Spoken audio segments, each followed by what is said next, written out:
Hello, and welcome to Mythos and Logos. There are beings that have never drawn breath, yet they have suffocated kings. They cast no shadows in the noonday sun, yet they darken entire cities. They possess no flesh, no bone, no beating heart, yet they have killed more children than plague, more warriors than war, more priests than time itself. They are written in clay tablets older than Homer, invoked in languages dead for 3,000 years, feared in the space between sleeping and waking. They are the demons of Mesopotamia, and they are real in ways we have forgotten how to measure. They do not conform to our later categories of good and evil. They are not fallen angels rebelling against a cosmic order. They simply are, like wind, like water, like the spaces between stars. Some protect, some destroy. Many do both, depending on the hour, the season, the turning of invisible wheels. They were born when the universe was born, emerged from the same primordial chaos that gave us mountains and rivers and the first gasping breath of life. To understand them is to stand at the threshold of how an entire civilization understood existence itself, how they made sense of disease and disaster, how they survived in a world that could kill without warning or mercy.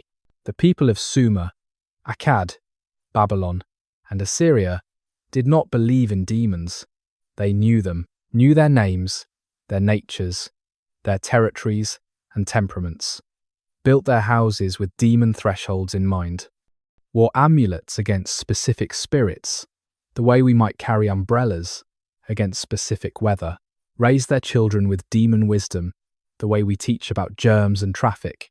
For 3 millennia, across empires that rose and fell like tides, these beings moved through the night air, the desert winds, the spaces where rivers met, where cities ended, where the living world brushed against realms we no longer have words for.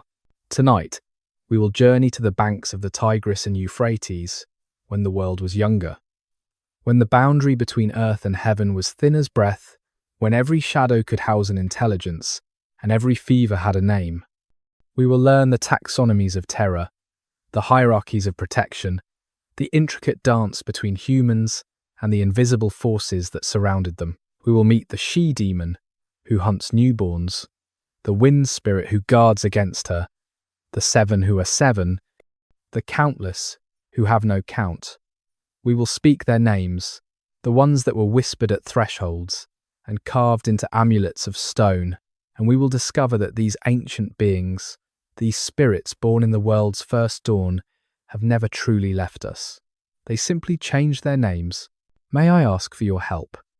Liking and subscribing takes just a moment, but makes a huge difference for the channel. I'm grateful for your consideration. I'm also always curious about where you're joining from and your local time. Surrender to the quiet pull of memory as we travel back through time to the land between 2 rivers. When the first cities rose from marshland and mud, when priests climbed ziggurats beneath stars that seemed close enough to touch, when the night air carried more than just the scent of baking bread and burning cedar, when heaven split from earth. In the beginning, there was no beginning. There was only mixture, only the undifferentiated waters of chaos, where Apsu, the freshwater deep, mingled with Tiamat, the saltwater ocean. Their waters merged in darkness, in formlessness, in a state before distinction, before naming, before the possibility of demons, or gods, or anything at all. This was not void. This was potential, the raw substance from which all things, all beings, all categories of existence would eventually emerge. Then came the first separation. Heaven split from earth, sky from ground, order from chaos. And in that splitting, in that primordial violence of creation, something else was born. Between the ordered cosmos and the chaos that preceded it, in the spaces where mixing still occurred, where boundaries remained uncertain, the first spirits emerged. Not quite divine, not quite mortal, creatures of the threshold, of the in-between. The Babylonian creation epic, Enuma Elish, carved into tablets in the first millennium BC, tells us how Tiamat, furious at the murder of Apsu by the younger gods, created an army of monsters to wage war against the upstart divine order. She made 11 types of beings, creatures so terrible that their names alone could cause fear. Poisonous serpents, storm demons, a rabid dog, a scorpion man, tempests and whirlwinds given teeth and purpose. These were not merely soldiers. They were chaos made manifest, the forces of the unformed world refusing to accept the imposition of structure and law. Marduk, the champion of the younger gods, defeated Tiamat, split her body like a fish, made the sky from one half of her corpse, the earth from the other, established the ordered cosmos we know. But Tiamat's army did not simply vanish.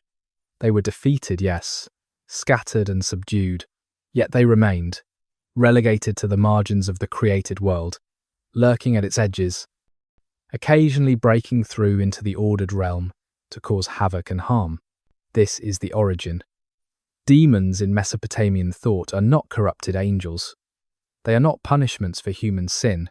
They are remnants of the chaos that preceded creation, pieces of the primordial disorder that could never be fully eliminated, only managed, contained, defended against. They are older than law, older than civilization, older than humanity itself. They remember the time before time, when Tiamat's waters covered everything, when there was no sun to mark the day, no moon to measure the month, no rhythm or pattern or predictability at all. The Sumerians, who built the first cities along these rivers around 4000 BC, understood this primordial nature. In their language, the word Ker meant both mountain and underworld, both the place where civilization ended and the realm of the dead. It was at these boundaries, these edges, that demons thrived, where the desert met the sown land, where rivers overflowed their banks, where the sun set and darkness claimed the world. These were not merely physical locations. They were cosmological fault lines, places where the ordered world grew thin and the old chaos could seep through. And so humanity lived in a universe fundamentally different from the one we imagine. Not a world of physical laws and chemical reactions, but a world alive with intention, populated by countless beings with their own desires and natures. The wind that brought disease was not mere air movement, it was demon breath. The fever that struck a child was not bacterial infection, it was demon touch, the stillbirth, the failed harvest, the house fire, the inexplicable madness that could seize a person without warning. All of these had names, had faces, had intelligence behind them. To live in ancient Mesopotamia was to live in a world thick with presence, where you were never truly alone, where the invisible outnumbered the visible by counts impossible to measure, where protection required constant vigilance, where thresholds needed guarding, where specific prayers had to be spoken at specific times to keep specific dangers at bay, where clay figurines had to be buried beneath doorways, where amulets had to be worn, where incantations had to be memorized and whispered into the darkness. The cosmos was not inherently hostile, but it was not safe. It was wild, unpredictable, full of forces that predated human concerns and cared nothing for human survival. And from this understanding, from this deep acknowledgement of chaos at the heart of existence, the Mesopotamians built their demon law, their protection craft, their entire system of navigating a reality that could turn fatal in a heartbeat, the spaces between. There is a quality to twilight that cities have almost erased. That moment when the sky holds both day and night, when shadows lengthen but have not yet merged with darkness, when the world becomes uncertain. Our ancestors knew this time differently, knew it as dangerous, knew it as the hour when demons walked most freely, when the boundaries between realms grew permeable, when protective forces weakened and hostile ones strengthened. Threshold, margin, border, edge. These words carry weight in ancient languages that we have mostly forgotten. The Akkadian word ashru meant both place and boundary. To be in a place was also to be at its limit, aware of what lay beyond. Every location was defined as much by what it excluded as by what it contained, and at these definitional edges, demons gathered. The doorway of a house, not inside, not outside, but the space of transition, the riverbank where water met land, the city wall where civilization met wilderness, the mountain pass where the known world ended. These were not merely geographical features.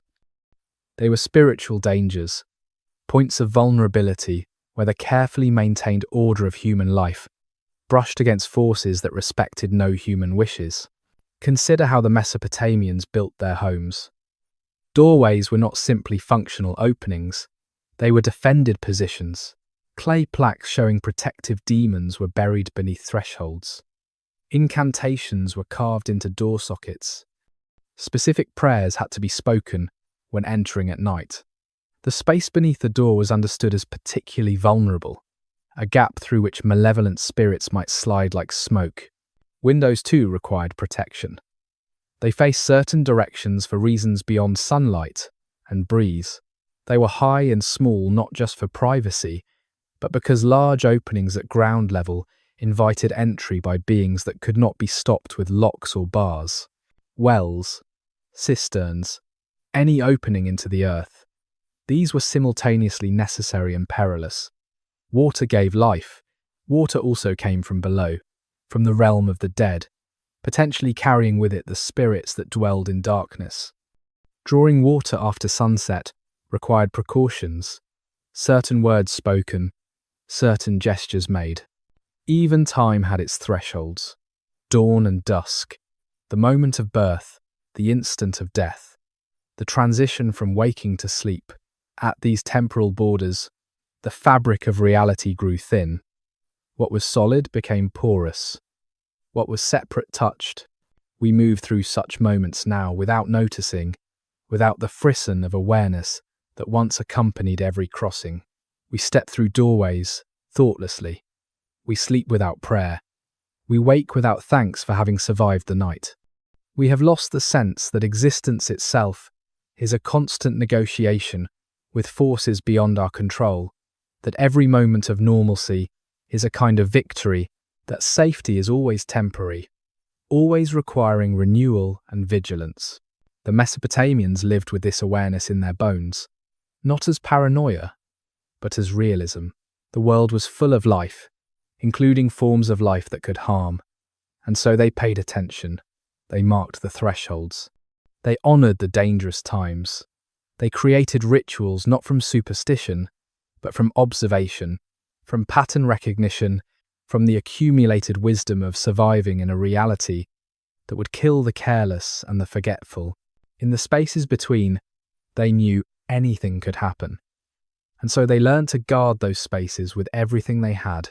Beings without bodies. What is a demon made of? The question itself reveals how differently the Mesopotamians understood existence. We think of being as primarily material, flesh, bone, atoms, molecules. If something exists, we assume it occupies space, has mass, can be measured and touched. But the ancient worldview recognized other modes of existence, other ways of being real. The Sumerian word udug, and its Akkadian equivalent utukku, designated a category of being that encompassed what we would translate as demon, but also spirit, shade, supernatural force, and even certain aspects of gods. An utukku was not a thing, it was a presence, an intelligence without physicality, a will without flesh. It could manifest, could affect the material world, could be perceived through its effects, but it did not have form in the way a human or animal did.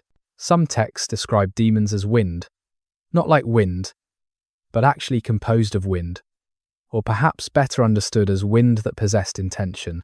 The Akkadian word sharu meant wind, but also spirit, also breath, also life force itself.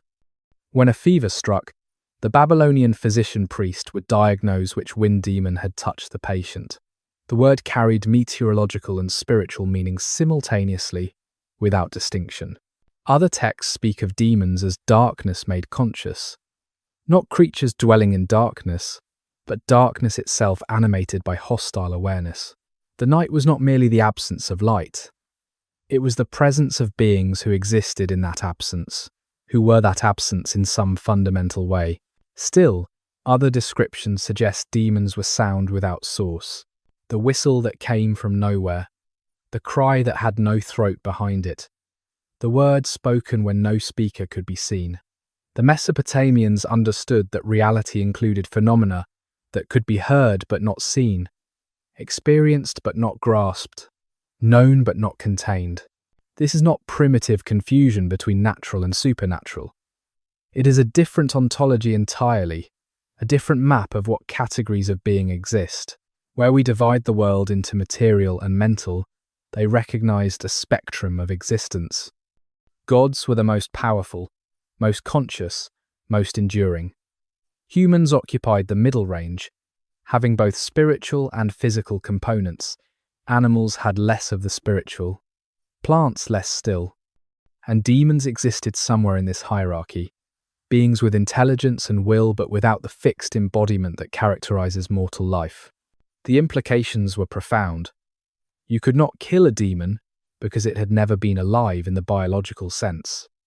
You could not imprison it because it did not occupy space in the way that allows imprisonment. You could not see it coming because it had no body to cast shadows or make footprints. Your only defenses were knowledge and ritual, understanding its nature and employing the correct counterforces. This is why naming was so crucial. If a demon had no body, no stable form, how did you identify it? Through its actions, its patterns, its characteristic effects. A demon that caused fever in children was different from one that caused nightmares.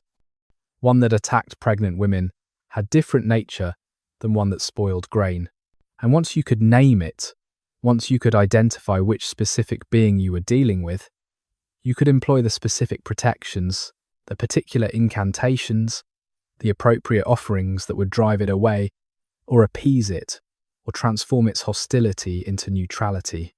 The texts speak of demons as numerous beyond counting, not merely many, but innumerable, uncountable, exceeding human capacity to catalogue. Every moment, every location, every possible form of misfortune might have its own associated being. The universe was not empty space with occasional matter. It was full, packed with presence, teeming with intelligence of various sorts. Humans lived in a crowded cosmos, surrounded always by beings they could not see, but which could certainly see them. And these beings were not constrained by physical law. They could pass through walls, move at impossible speeds, be in multiple places, change form, or have no form at all. They represented a kind of existence that was in some ways more free than human life, unconstrained by the limitations of flesh, but also perhaps more narrow, locked into specific natures, specific functions, specific patterns from which they could not deviate. To understand Mesopotamian demonology requires accepting this different framework of reality, not as poetry or metaphor, but as how they actually understood the world to be structured. Demons were as real as rivers. More real, perhaps, since rivers could be seen and demons could not, suggesting that the invisible realm possessed a kind of reality more fundamental than the merely visible. You walk. At twilight, you are walking home as the sun touches the horizon and the air changes. You feel it before you can name what you feel. The warmth draining from the day, the lengthening of shadows until they merge, the sudden awareness of how alone you are on this path between the barley fields. Though the city walls are visible in the distance, their mud brick faces still holding the last orange light. You pull your woolen cloak tighter, though the evening is not yet cold. Your hand moves without thought to touch the clay amulet hanging around your neck, the one your mother placed there when you were an infant, the one inscribed with symbols you cannot read, but have been told invoke protection. Your thumb finds the familiar grooves, the worn places where 3 generations of fingers have traced the same nervous patterns. The path is ordinary. You have walked it 1,000 times. But at this hour, nothing feels ordinary. The irrigation channel to your left, which in daylight is simply water moving through a ditch, now seems darker than it should be, deeper, its surface too still. Something could be watching from that water. Something could rise from it as you pass. You walk faster, though running would be worse. Running shows fear, and there are beings that hunt fear like dogs hunt wounded deer. You keep your eyes forward. On the city gate, on the guards you can just barely see standing there with their spears, on the smoke rising from 1,000 cooking fires inside the walls. But your ears betray you. You hear everything, the rustling in the grain that might be wind, the splashing in the channel that might be a fish, the sound, very faint, that might be breathing that is not your own, or might be nothing, might be the evening itself inhaling. You remember the stories. The woman, 3 houses down from yours, who went mad last spring, who claimed a spirit had entered her through her left ear as she slept. The child who sickened and died in 3 days, despite all the incantations, all the offerings, all the protective figurines buried beneath his sleeping mat. The merchant who drowned in a canal, only waist deep, who they said was pulled down by hands that left no marks. You are not educated in the priestly arts. You cannot recite the prayers that compel demons to reveal themselves. You do not know the secret names, the ones that give power over invisible beings. You know only the simple protections. Touch the amulet. Do not look directly into wells after sunset. Speak to no voice that calls from darkness, unless you are certain of its source. Burn cedar in your house before sleeping. Leave a small offering of bread at your threshold, for whatever might come hungry in the night. The city gate is closer now. You can hear voices, the normal sounds of people ending their day, and the relief is physical, a loosening in your chest. You pass beneath the gate, between the massive guardian figures carved in stone and painted in colours that have faded but still suggest their power. Bull-headed demons with wings, lions with human faces, beings so terrible that even malevolent spirits fear them. The paradox of protection written in limestone.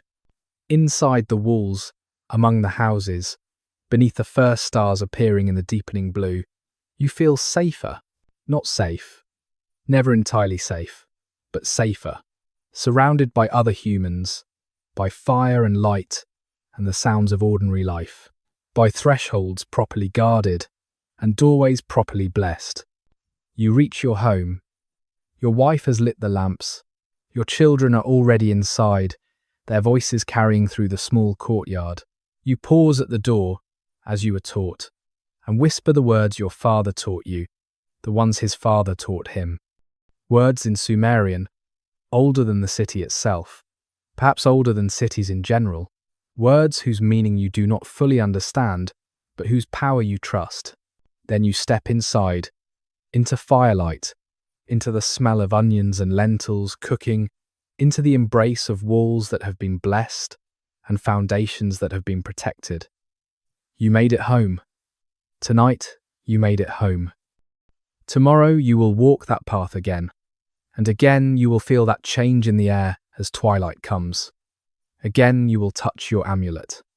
Again, you will whisper your prayers. This is what it means to live in a world full of presences you cannot see. This is what it means to survive, where gods ended. The relationship between demons and gods in Mesopotamian thought resists simple explanation.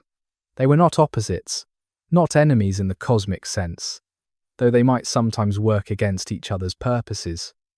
To understand demons, you must first understand how the divine itself was conceived, how power was distributed through the various levels of existence. At the highest tier sat the great gods. An, the Sky Father; Enlil, the Lord of Wind and Storm; Enki, Master of Wisdom and freshwater depths; Inanna, Goddess of Love and War. These beings shaped reality itself. established the fundamental laws and patterns by which the universe operated.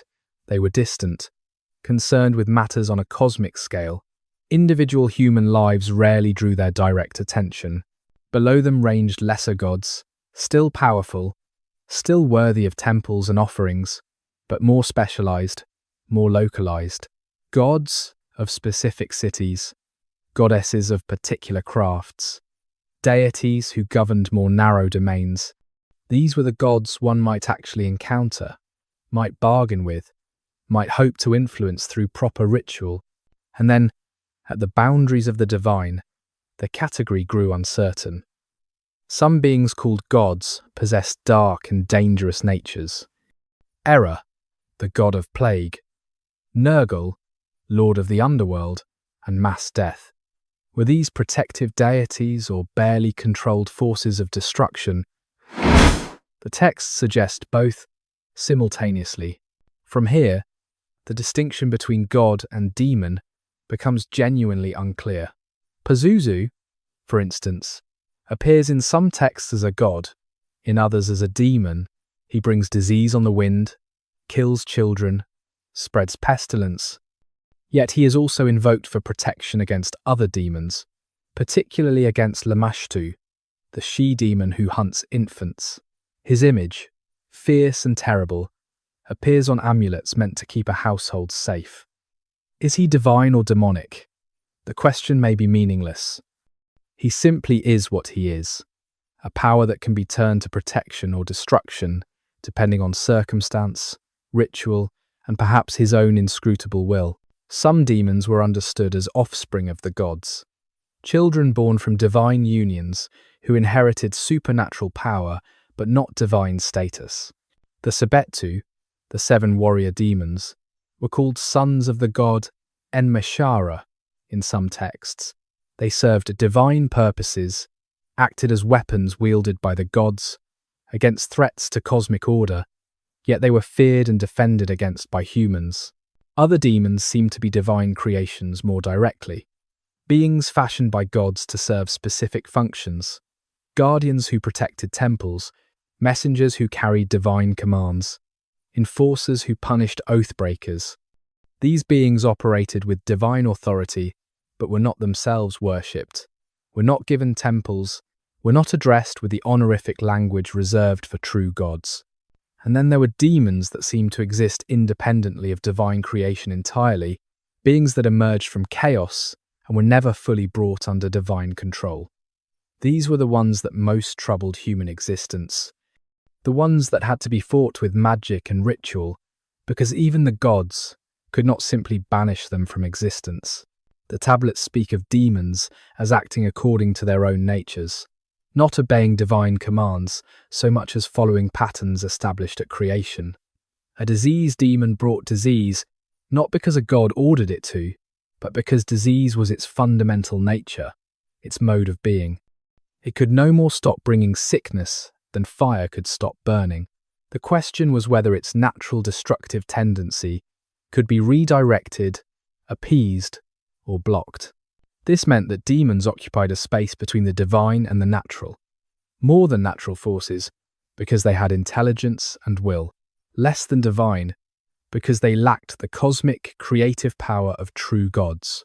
They were, in a sense, the middle management of the universe, beings with significant power over human affairs, but themselves subject to higher laws and greater forces.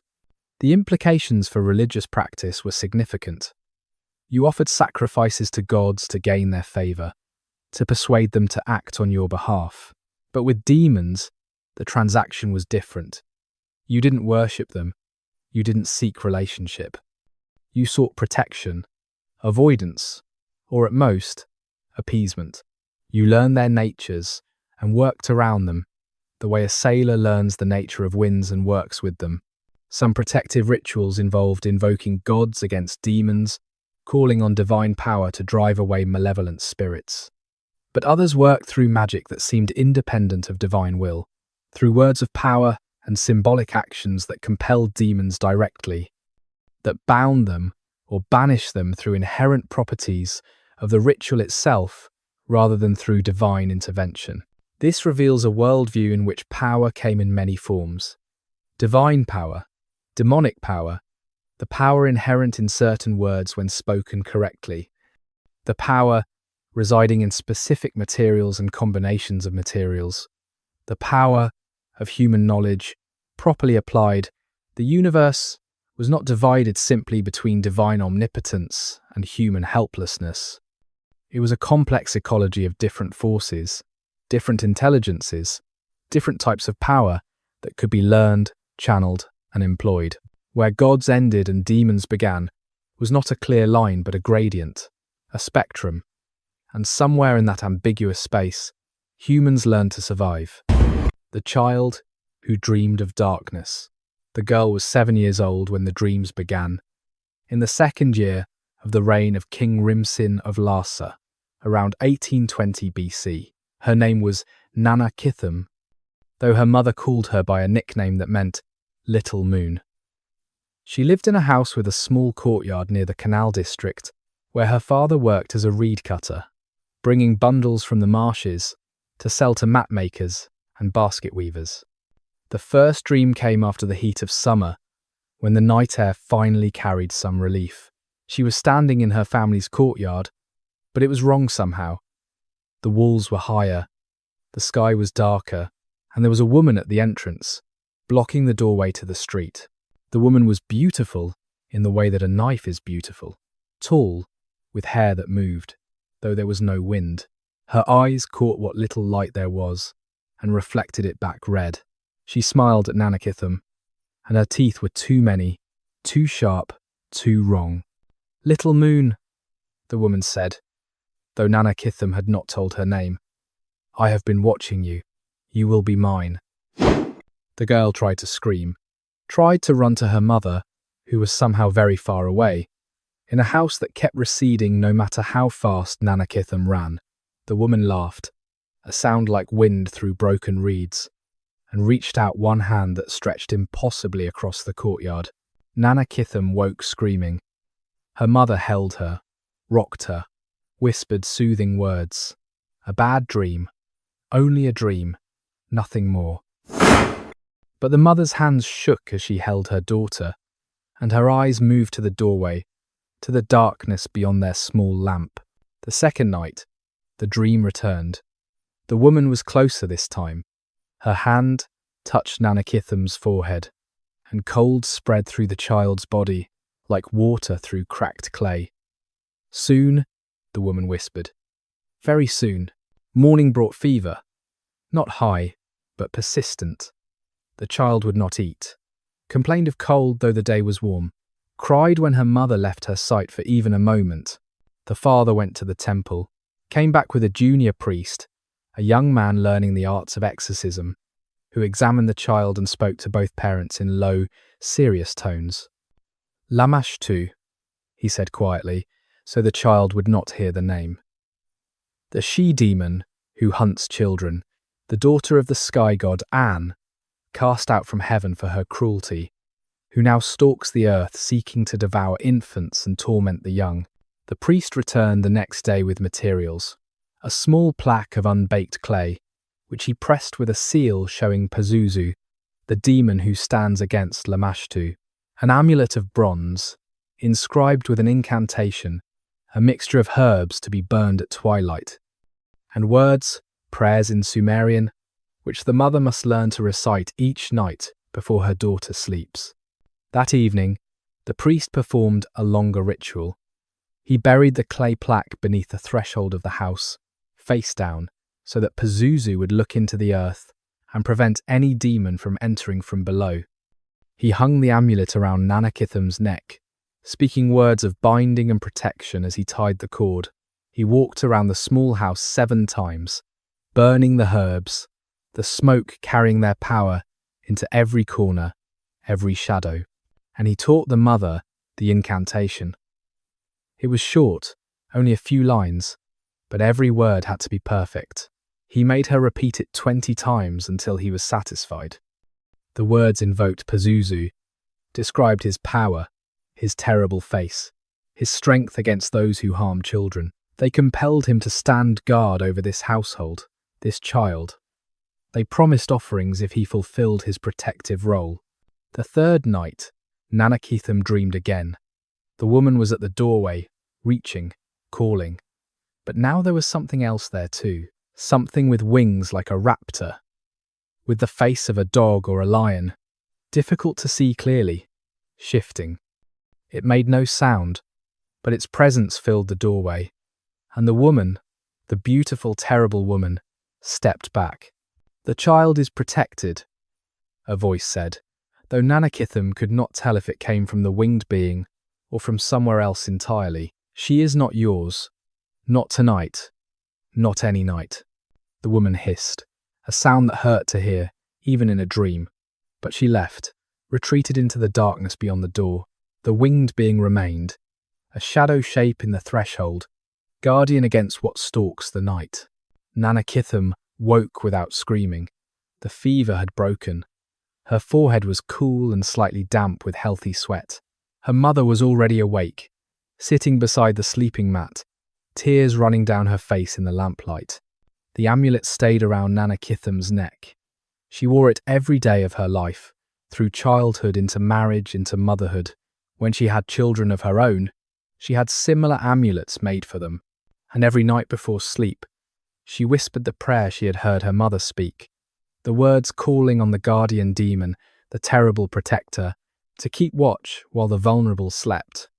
She never had that dream again, but she never forgot the woman's face. The beauty and the horror merged, the smile that promised devouring.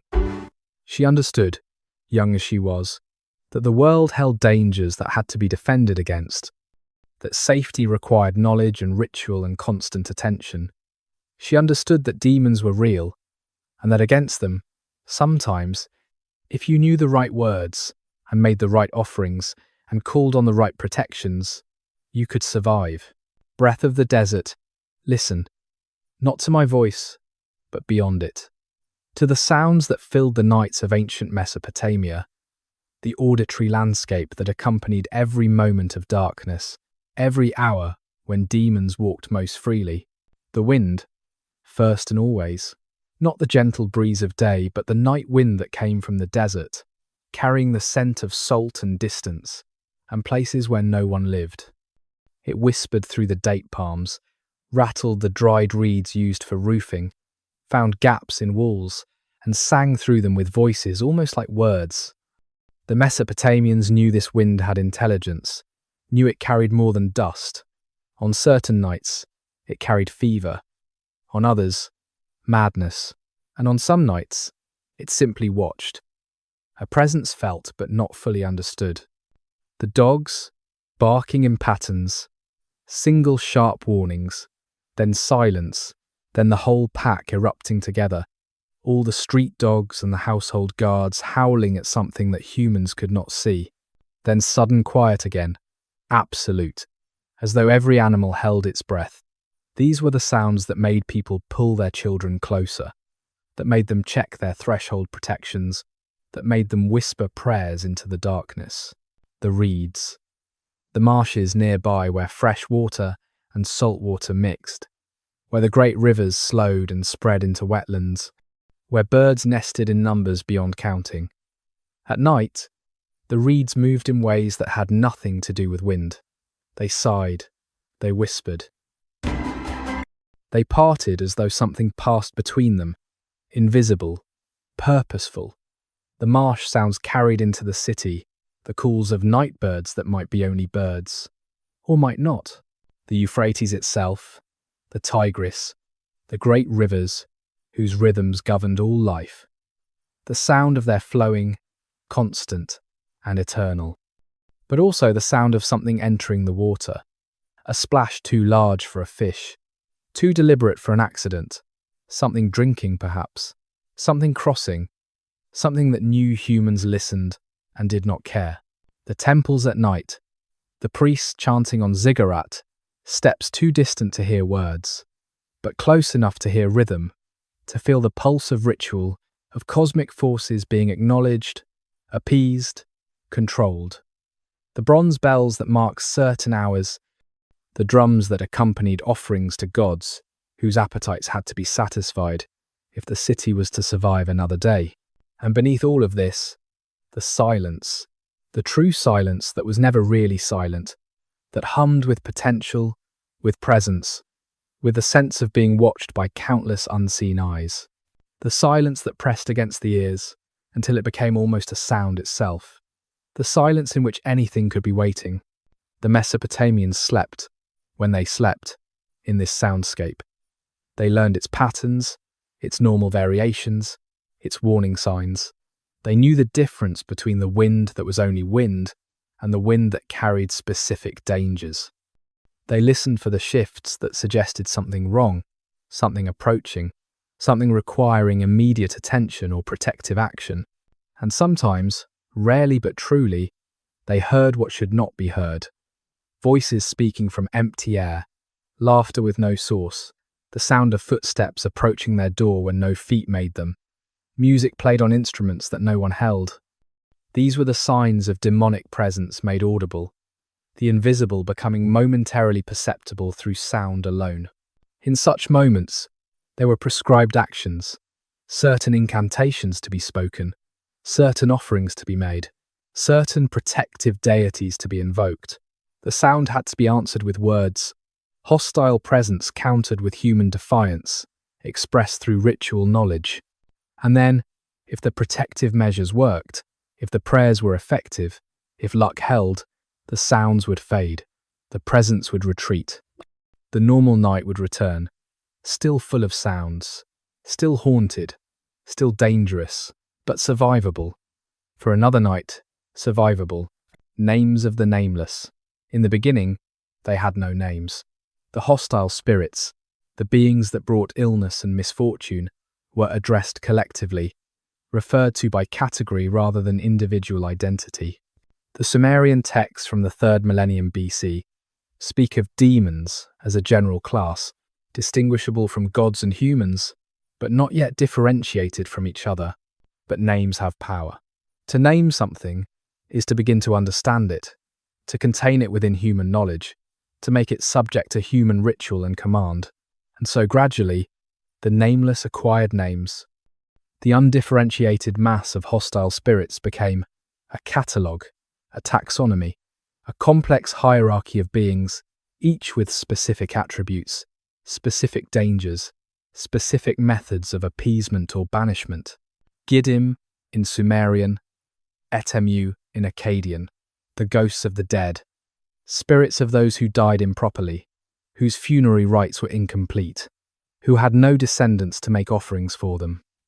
These were dangerous, but also pitiable, angry not from inherent malevolence, but from neglect and need. They could be appeased through proper burial rites, through offerings of water and food, through remembrance and respect. Udug in Sumerian, Utukku in Akkadian, the general term for spirit or demon, but also a specific class of beings, protective or hostile depending on context. An Udug Hul, an evil Utukku, was a demon that worked actively against human welfare, but an Udug Sig, a good Utukku, could serve as a guardian, a protective force, the same word, the same type of being, capable of either role. Allah in Sumerian, Alu in Akkadian, a demon with no precise form, often described as the personification of destructive natural forces. Drought demon, flood demon, storm demon. These were spirits of environmental catastrophe, of the moments when nature turned hostile and humans could only endure or perish. Gala in Sumerian, Gallu in Akkadian, constables of the underworld, demons who served the death goddess Ereshkigal, who dragged souls to the realm of the dead when their time came. They appeared in mythology, in the story of Inanna's descent to the underworld, where 7 Gala follow her back to the surface and eventually take her lover Dumuzi to the underworld in her place. These demons served divine justice, enforced cosmic law, yet from a human perspective, they were things to be feared and delayed as long as possible. Dim in Sumerian, Lamashtu in Akkadian. Here the naming became very specific. Not just a type of demon, but a particular being with a detailed mythology, a described appearance, known behaviors. The daughter of the sky god An, ejected from heaven for her cruelty, lion-headed or sometimes human-headed, with the feet of a bird, the hands of a demon. She nursed a pig and a dog at her breasts, an inversion of proper motherhood. She hunted pregnant women and newborn children, seeking to devour them or steal them or simply harm them, because that was her nature. And to name her was to begin to defend against her, because once you knew her name, you could invoke other names against her. Pazuzu particularly, the demon of the southwest wind, himself bringing fever and plague, but standing as enemy to Lamashtu. You could carve her name on amulets, on plaques, describing her in words of binding and banishment. You could create images of her and bury them, not as worship, but as sympathetic magic, putting her into the earth, away from the air and sky where she hunted. The names multiplied. Lil demons, spirits of the wind and desolation. Lilitu, the female form, who would later transform in Jewish tradition into the figure of Lilith. These were desert demons, beings of empty places, who brought dust and thirst, and the madness that comes from isolation. Asakku, or Asag, a demon of sickness, producer of fever, described in one text as so hideous that fish boiled in the rivers just from his presence nearby. His name appears in incantations designed to drive out disease, his specific identity crucial to the cure's effectiveness, Mukil Reish Lamati, the holder of the evil headache, a demon specifically associated with migraine, with a splitting pain that makes light unbearable and thought impossible.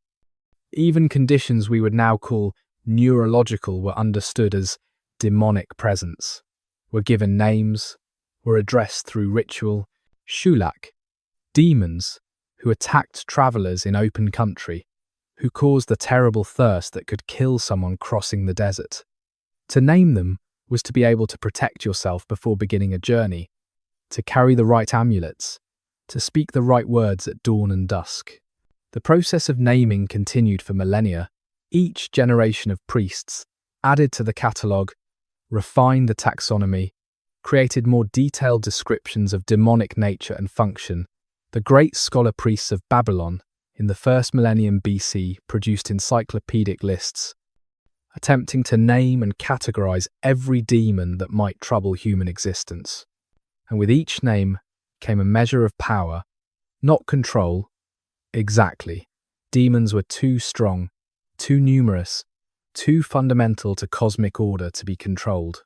But knowledge, understanding, the ability to take specific action rather than generalized fear, the chance to survive, the nameless remained.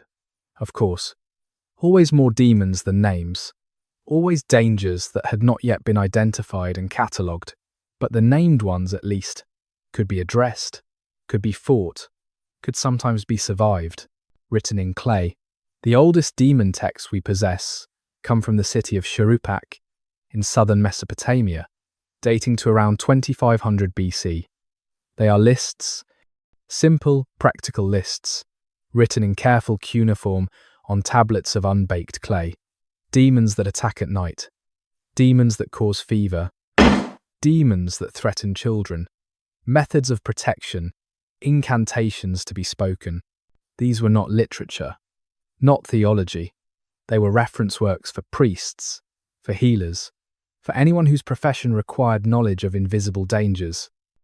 They were how knowledge was transmitted across generations, how a priest who died could pass his learning to students who would face the same dangers, the same desperate families seeking help, the same fevers and stillbirths, and inexplicable madnesses.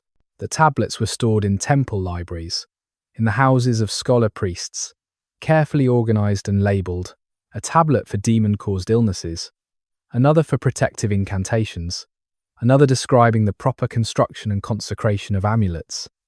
The accumulated wisdom of surviving in a world full of hostile forces. By the time of the Babylonian Empire, around 1800 BC, The demon texts had become more sophisticated. No longer simple lists, they were organized according to principles of association and correspondence.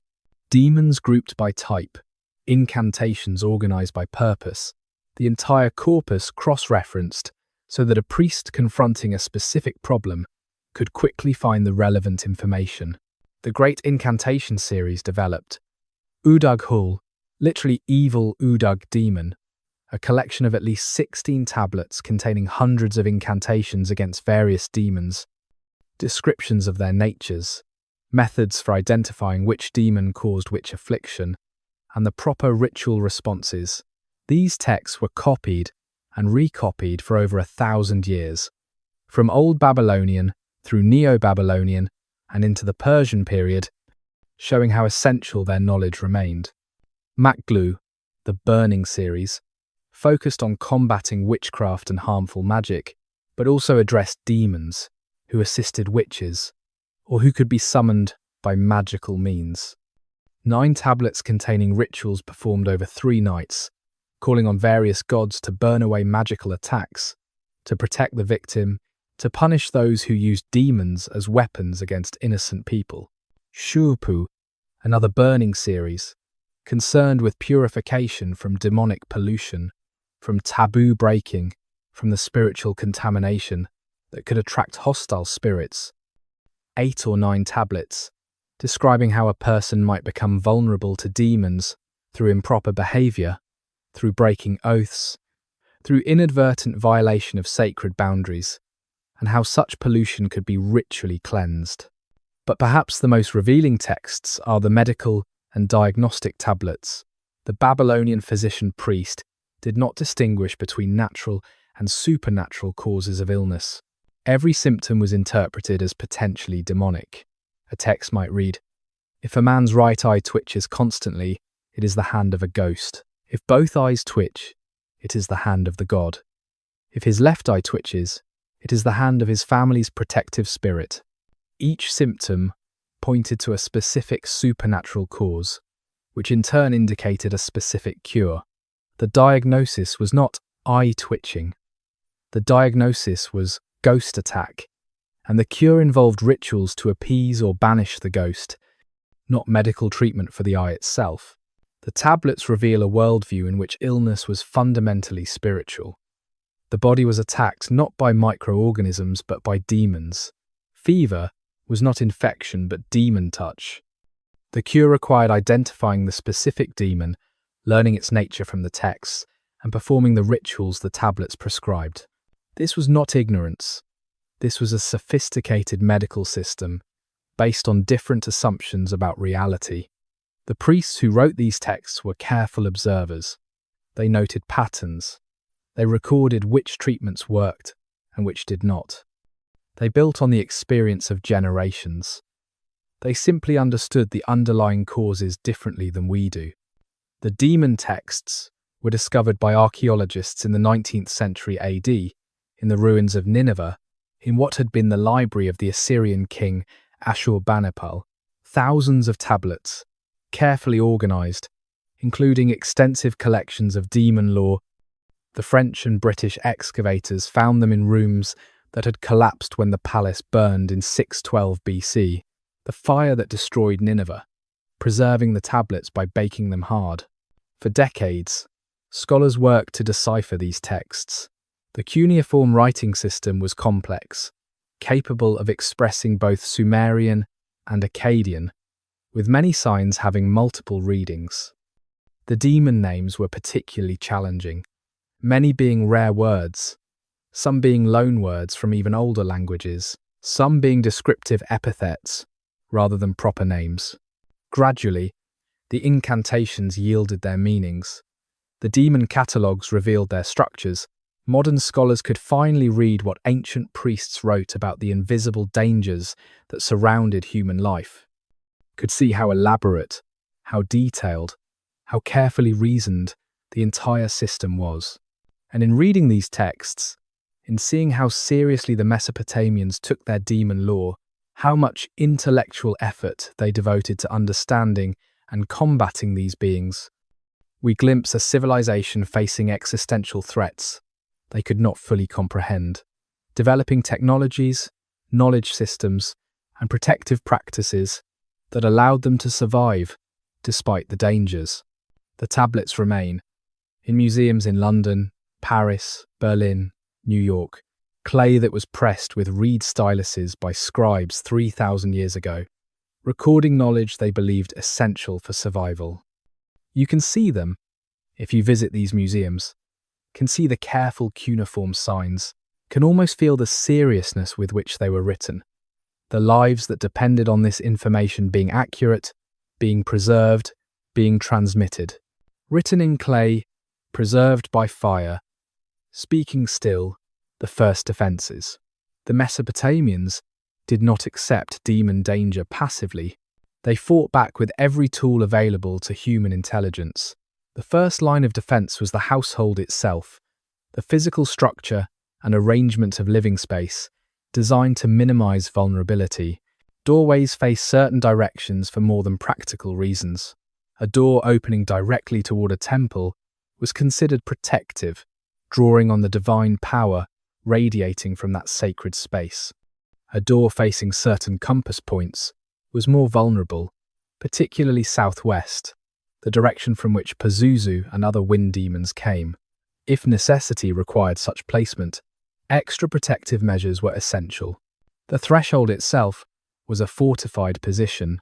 Before construction even began, the builder would dig beneath where the door would stand and place protective objects. Small figurines of defensive demons, often Pazuzu, despite his own dangerous nature, their terrible faces turned outward to frighten away malevolent spirits. Clay plaques inscribed with incantations. Sometimes copper or bronze figurines of protective gods. These were not decorations, they were weapons, magical deterrents functioning constantly, silently, invisibly. The door socket, the stone or hardened clay depression in which the door pole pivoted, might be inscribed with protective formulas. Every time the door opened or closed, the writing activated, renewing the protective magic. Some door sockets have been found with hundreds of lines of text, incantations covering every available surface, multiple layers of defense, compressed into a single architectural element. Windows were small, high, and few, not merely for privacy or climate control.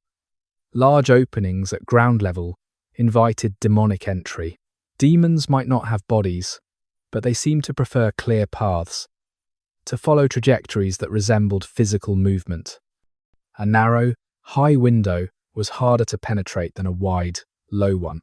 Corners and shadows received special attention. Places where light did not reach, where dust and cobwebs gathered. These were potential hiding spots for malevolent spirits. Regular cleaning was not just hygiene, it was spiritual defense. Some texts prescribed sprinkling certain mixtures in corners, combinations of salt and herbs that demons supposedly found repellent. The courtyard, the central open space around which most Mesopotamian houses were built, served as a buffer zone. Any demon trying to reach the inner rooms would have to cross this exposed space, where protective measures could be concentrated. Clay plaques showing demon-slaying gods were mounted on courtyard walls, offering stands where daily devotions occurred, maintaining the household's relationship with protective deities. Water features required careful management. Wells, cisterns, any opening that connected to underground water sources, these were simultaneously necessary and dangerous. Water came from below, from the realm of death and demons. Drawing water after sunset required protective prayers. Some households kept covers over their water sources at night, physical barriers supplemented by magical words. Personal protection began in infancy. When a child was born, within the first days, an amulet would be commissioned from a specialist craftsman. The amulet might be clay, stone, shell, or metal, depending on family wealth. It would be inscribed or impressed with images and text specific to childhood dangers. Lamashtu was the primary concern, so the image often showed either Pazuzu or a demon binding scene. The text might be an incantation, a prayer to protective gods, or a command to demons to stay away. The child would wear this amulet every day. As they grew, new amulets might be added for different purposes: protection while traveling, defense against specific diseases known to run in the family, amulets for women of childbearing age, pregnant women, new mothers, each facing particular demonic threats. Adults wore amulets appropriate to their circumstances. Soldiers carried protection against battlefield demons, beings that fed on violence and caused unnecessary death.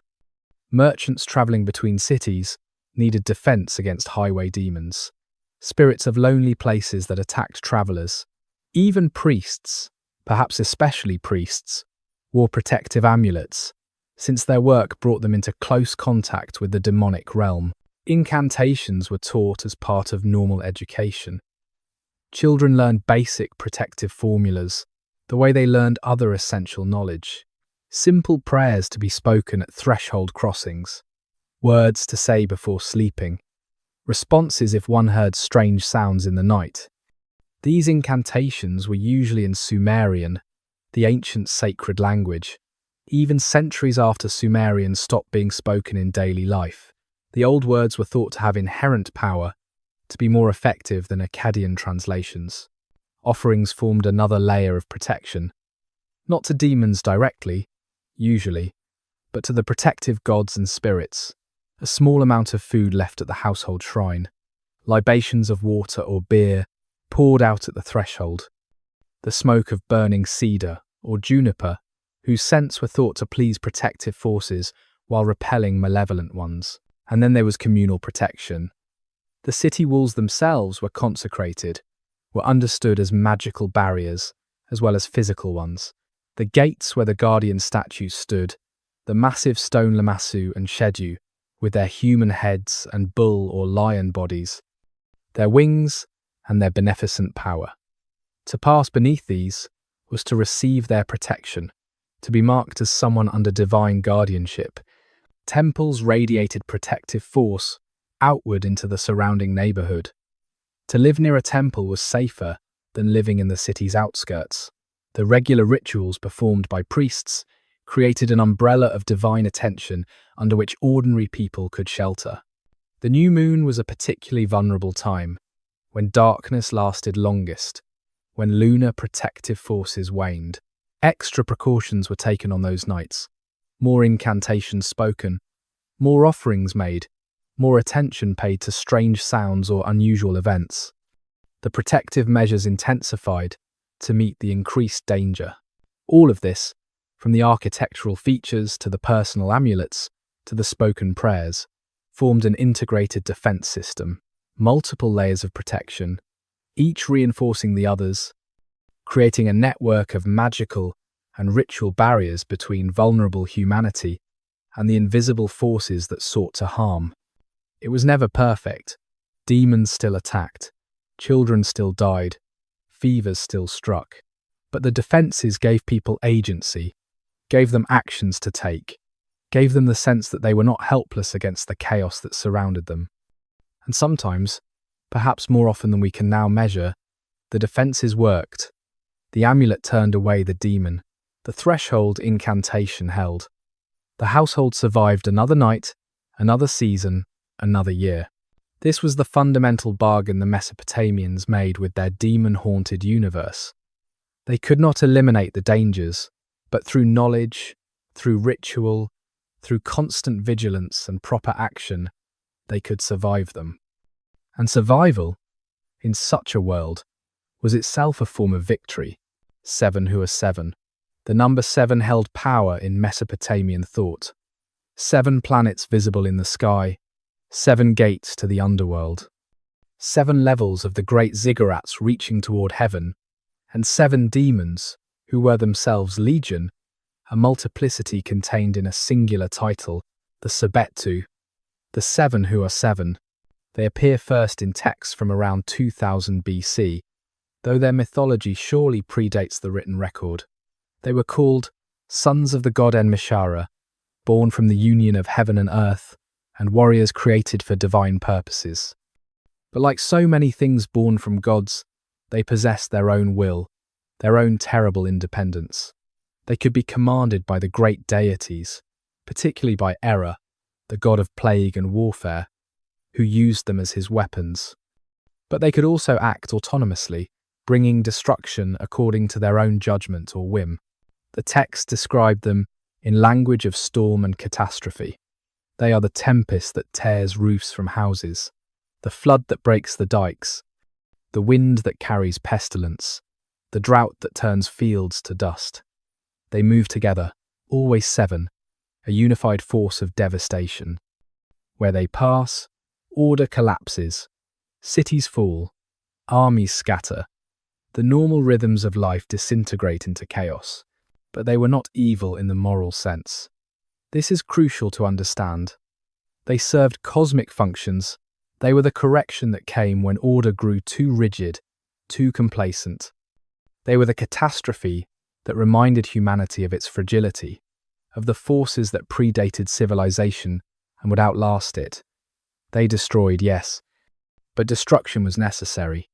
The cycle of civilization required periodic collapse and renewal. The Sebetu embodied this terrible necessity. In one text, they are described as having no fear of God or king. They acknowledge divine authority only when it suits them. This independence made them particularly dangerous. A demon that served a god could theoretically be appealed to through that god, but the Sebetu answered to no one consistently. They could be unleashed by Error or another deity. But once unleashed, even the gods struggled to control them fully. Their appearance was said to be terrifying beyond description. Some texts avoid describing them at all, suggesting that to see them clearly was to invite madness or death. Other texts offer fragmentary details: eyes like coals, breath like smoke, voices like bronze drums beaten in unison. They moved like wind but struck like stone. They had the form of men, but the nature of storm. Against the Sebetu, normal protections were insufficient. The household amulets that worked against lesser demons were useless. The threshold incantations that deterred ghosts and minor malevolent spirits had no effect. When the seven approached, only major divine intervention could turn them aside. Only the great gods, Marduk or Ea, or sometimes Ishtar, could command them to spare a city or region. This meant that when plague struck a city, when multiple disasters came in rapid succession, the Mesopotamians understood it as the work of the Sebetu. Natural explanations were inadequate. Epidemic disease, killing thousands, could not be merely physical. It had to be these seven warriors, these agents of divine correction or cosmic rebalancing, moving through the population. The rituals designed to appease them were correspondingly elaborate. Not simple offerings or brief incantations, but multi-day ceremonies involving high priests, requiring sacrifices of significant value, calling on multiple gods to intervene. A householder could not protect against the Sebetu alone. This required community resources, temple authority, the full weight of civic religious infrastructure. Yet even with such efforts, success was not guaranteed. The texts record instances where cities performed all the proper rituals and still suffered devastation, where priests called on every protective deity and the seven still struck. This unpredictability, this sense that even perfect ritual observance might not suffice, created a particular kind of existential anxiety in Mesopotamian culture. Below the Sebetu ranged countless other demons, less powerful but more numerous, more immediately present in daily life. The great demon classes, each with their own characteristics, their own dangers, their own methods of defense. The Utuku, as we have seen, covered a broad category. Some were protective, some hostile, some neutral unless provoked. They inhabited specific locations, particular buildings or stretches of wilderness or water sources. To enter their territory required acknowledgement, required speaking the proper words of respect or propitiation. Failure to observe these protocols could trigger attack. The Alu, demons of desolation, haunted ruins and abandoned places. When a city was destroyed, When houses were left empty, the Alu moved in. They claimed the space, made it hostile to human return. This is partly why the Mesopotamians believed so strongly in maintaining habitation, in rebuilding after disaster. Empty places became demon territory, increasingly difficult to reclaim the longer they remained vacant. The Lilitu demons, beings of wind and waste places, particularly troubled those who ventured into the desert or travelled alone. They caused the fever and madness that could strike travellers, the delirium that made people wander off established paths into areas from which they might never return. Merchants travelling between cities took elaborate precautions against the Lilitu, carrying specific amulets, speaking prayers at dawn and dusk, travelling in groups when possible. And everywhere, permeating every category, the nameless multitude. The texts acknowledge that most demons had no individual names, no distinct identities that humans could learn and use. They were simply hostile force, random malevolence, the ever-present possibility of harm, striking from nowhere for no reason. Against these, only general protections could work.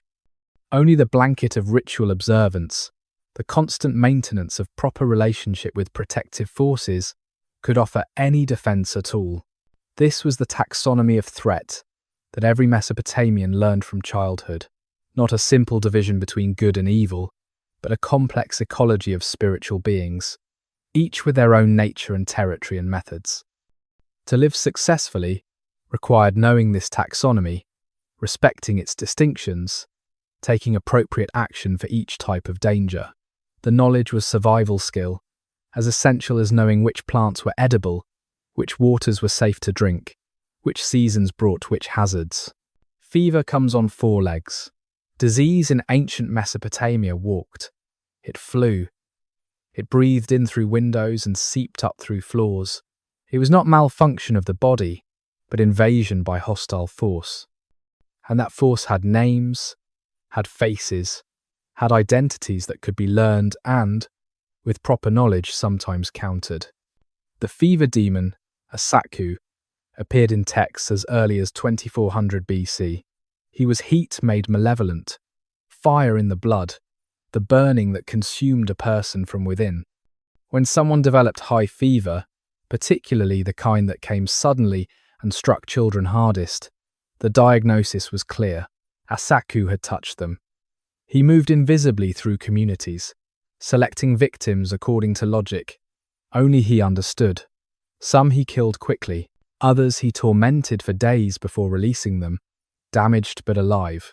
The treatment was not to cool the body, though that might be done as well. The treatment was exorcism. A priest had to identify which demon caused the fever, a Sakku, or one of his related spirits, and perform rituals to drive that demon out. Incantations calling on Ea, the wise god, master of magic and healing. Fumigation with specific combinations of herbs whose smoke demons found repellent. Amulets placed on the patient's body, particularly the forehead and chest, where the demon's touch was thought to enter. Namtar was death demon, servant of the underworld goddess Ereshkigal. When he walked in the upper world, disease and death followed in patterns that seemed almost deliberate, almost intelligent. Plague that moved from house to house, sparing some, devastating others. The ancient observers noted these patterns, tried to understand what made certain households vulnerable while neighbours escaped. The answer was usually explained in terms of ritual observance or lack thereof, divine favour or disfavour. But the underlying acknowledgement was clear. Something was choosing who died, and that something had will and purpose.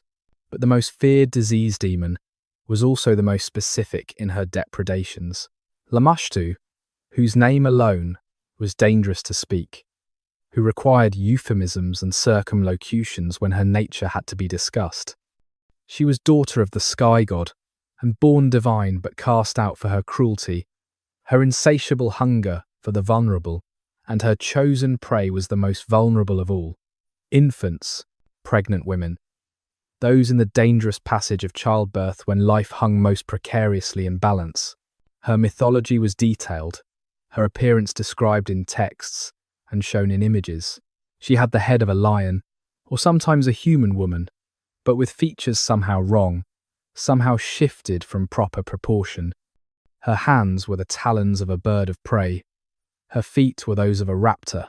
At her breasts, she nursed a pig and a dog, a perversion of maternal nurture. She held snakes in her hands. She straddled a donkey travelling through the underworld. Every element of her iconography inverted proper order, proper relationship between mother and child, between nurturer and dependent. She entered houses despite locked doors. She passed through walls as though they were mist. She stood over pregnant women while they slept, causing miscarriage through her mere presence. She snatched newborns from cradles, either killing them outright or carrying them away to realms where no living person could follow. She caused milk to dry up in nursing mothers. She brought the fever that killed infants in their first year of life, when they were most fragile, most exposed to supernatural danger. The ancient medical texts list symptoms associated with Lamashtu attack. A child who would not nurse, who cried inconsolably, who developed fever and convulsions, who lost weight rapidly, who showed any of a dozen signs that modern medicine would recognize as various infections, congenital conditions, or failures to thrive.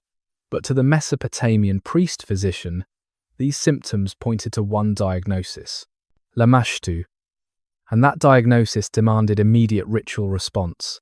Against her, elaborate protections existed, amulets showing her image, but bound, conquered, driven away by Pazuzu or by other protective forces.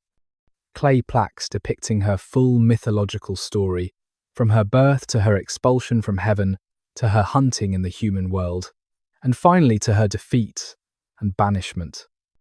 These plaques were hung in rooms where pregnant women slept, where infants were kept, acting as constant magical barriers. Incantations specific to Lamashtu filled multiple tablets, words describing her nature, commanding her to depart, calling on gods to constrain her. These had to be spoken by specialized priests, men trained in the exorcist's art, who knew not just the words but the proper ritual context, the offerings that had to accompany the speaking, the specific times and conditions that made the incantation effective, and most importantly, the invocation of Pazuzu. He was himself a demon, himself dangerous, himself a bringer of fever and plague, but he was also Lamashtu's particular enemy. Why they opposed each other, the texts do not fully explain. Perhaps territorial conflict, perhaps he desired the suffering she caused for himself. Perhaps some older mythology lost to us contained the reason. But the enmity was certain, and it could be exploited. Pazuzu amulets were placed around the necks of pregnant women, hung above the beds of newborns. His image, terrifying, with the body of a man but the face of a demon, with 4 wings and eagle talons for feet, appeared on protective plaques. The inscription on these amulets typically reads something like, "I am Pazuzu, son of Hanbi, king of the evil wind demons.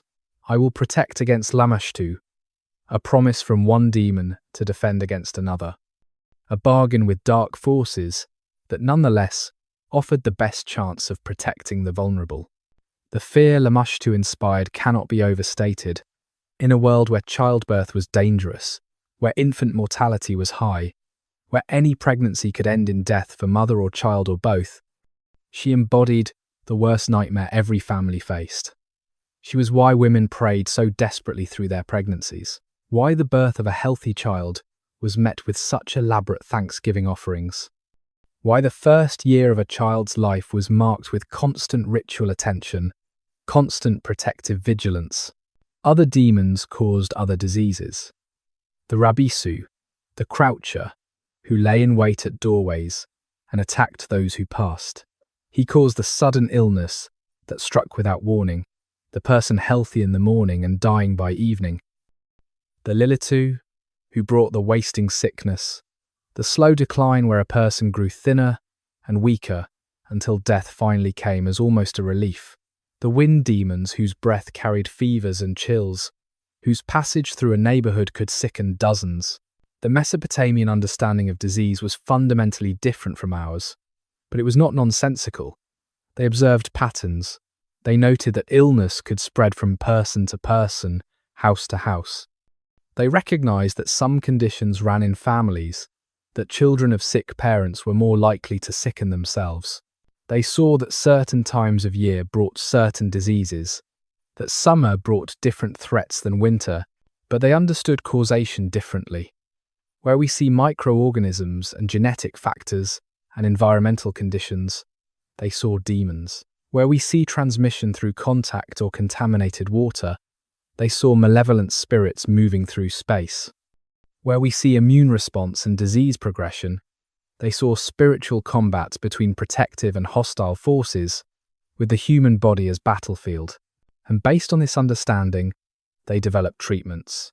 Not treatments that address the physical mechanisms of disease, but treatments designed to drive away or appease or block the demons causing the disease.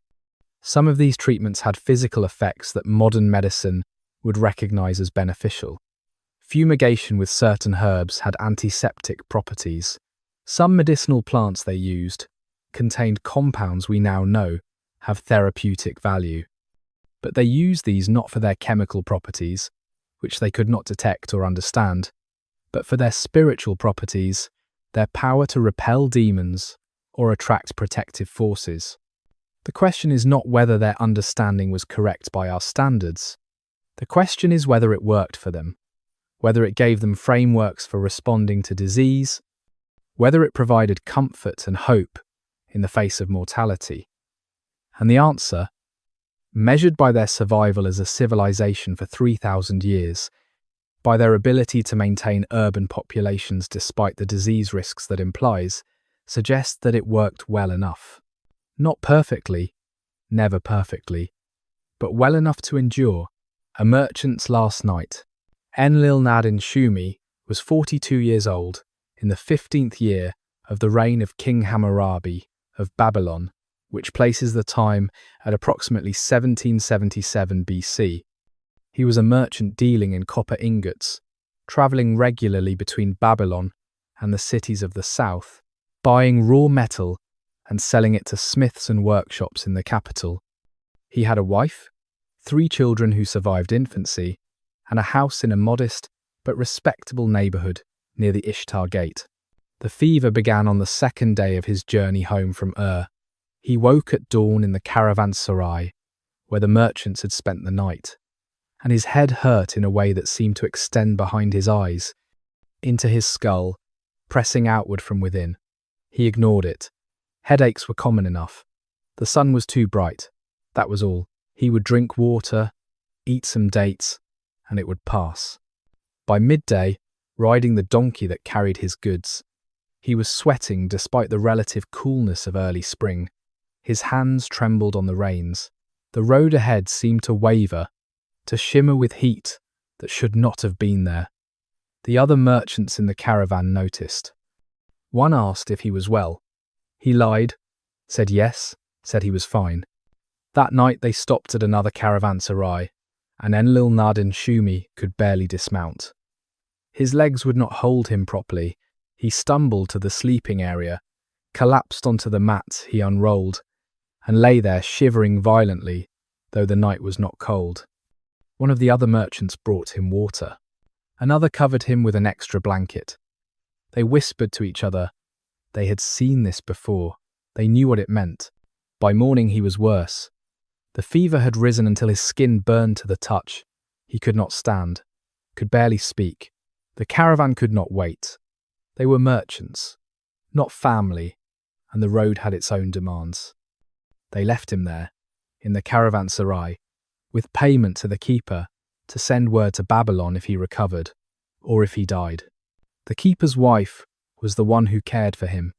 She had seen enough travellers sicken and die to have no illusions about her ability to save them all, but she tried.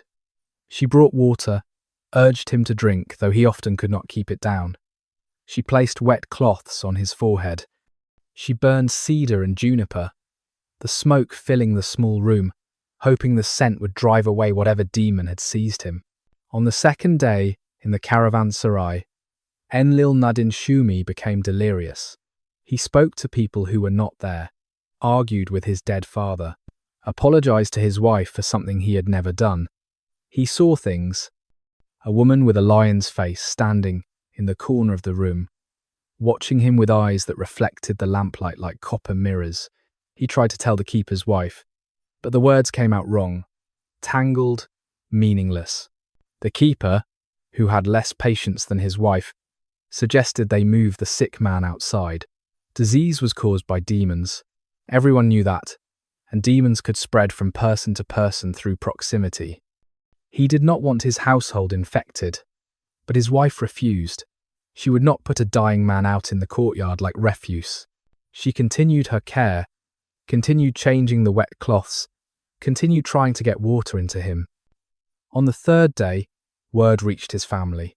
His eldest son, who was 17 and nearly a man, made the journey from Babylon immediately.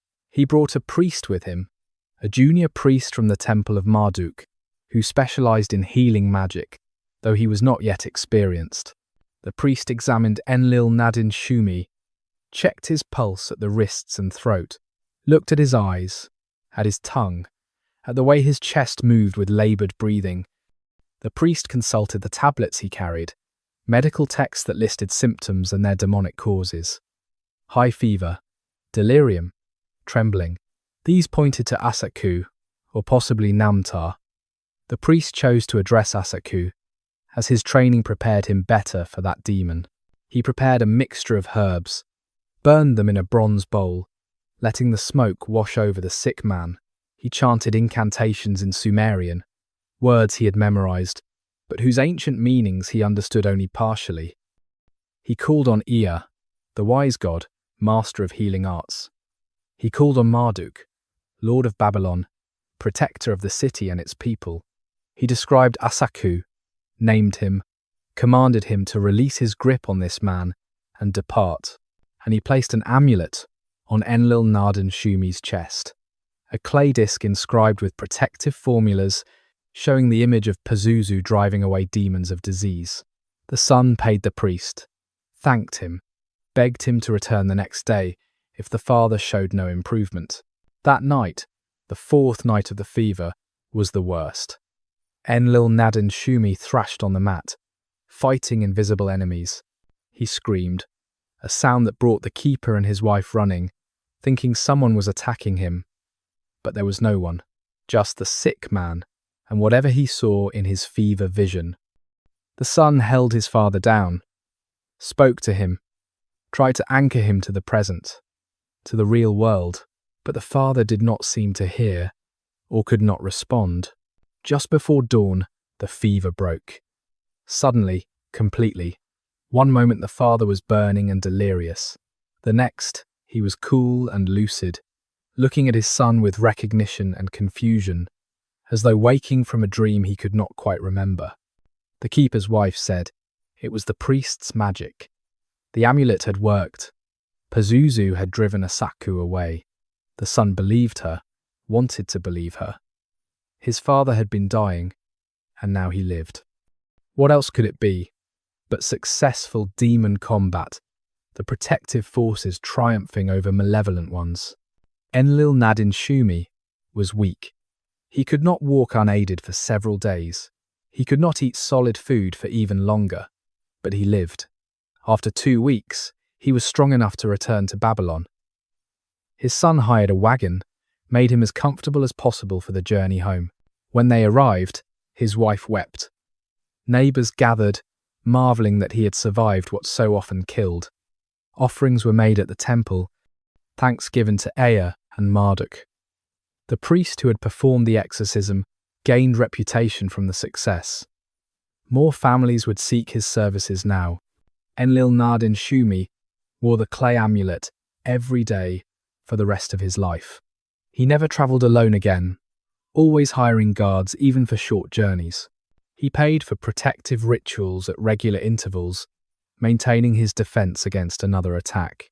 He had looked into the realm of demons, had felt their touch, had nearly been dragged into death's kingdom. He had survived, but he never forgot how close he had come. He lived another 18 years, saw his children marry, held his grandchildren. He died in his own bed, in his own house, of old age rather than demon touch. And when they buried him, they placed the amulet with his body, the clay disc that had saved him, that had called upon demon to fight demon, that had worked, or that he believed had worked, which in the end might be the same thing. The she-demon of childbirth. Of all the demons that troubled Mesopotamian life, none inspired more elaborate defensive measures than Lamashtu. The daughter of An, the highest god, she possessed divine blood but not divine benevolence.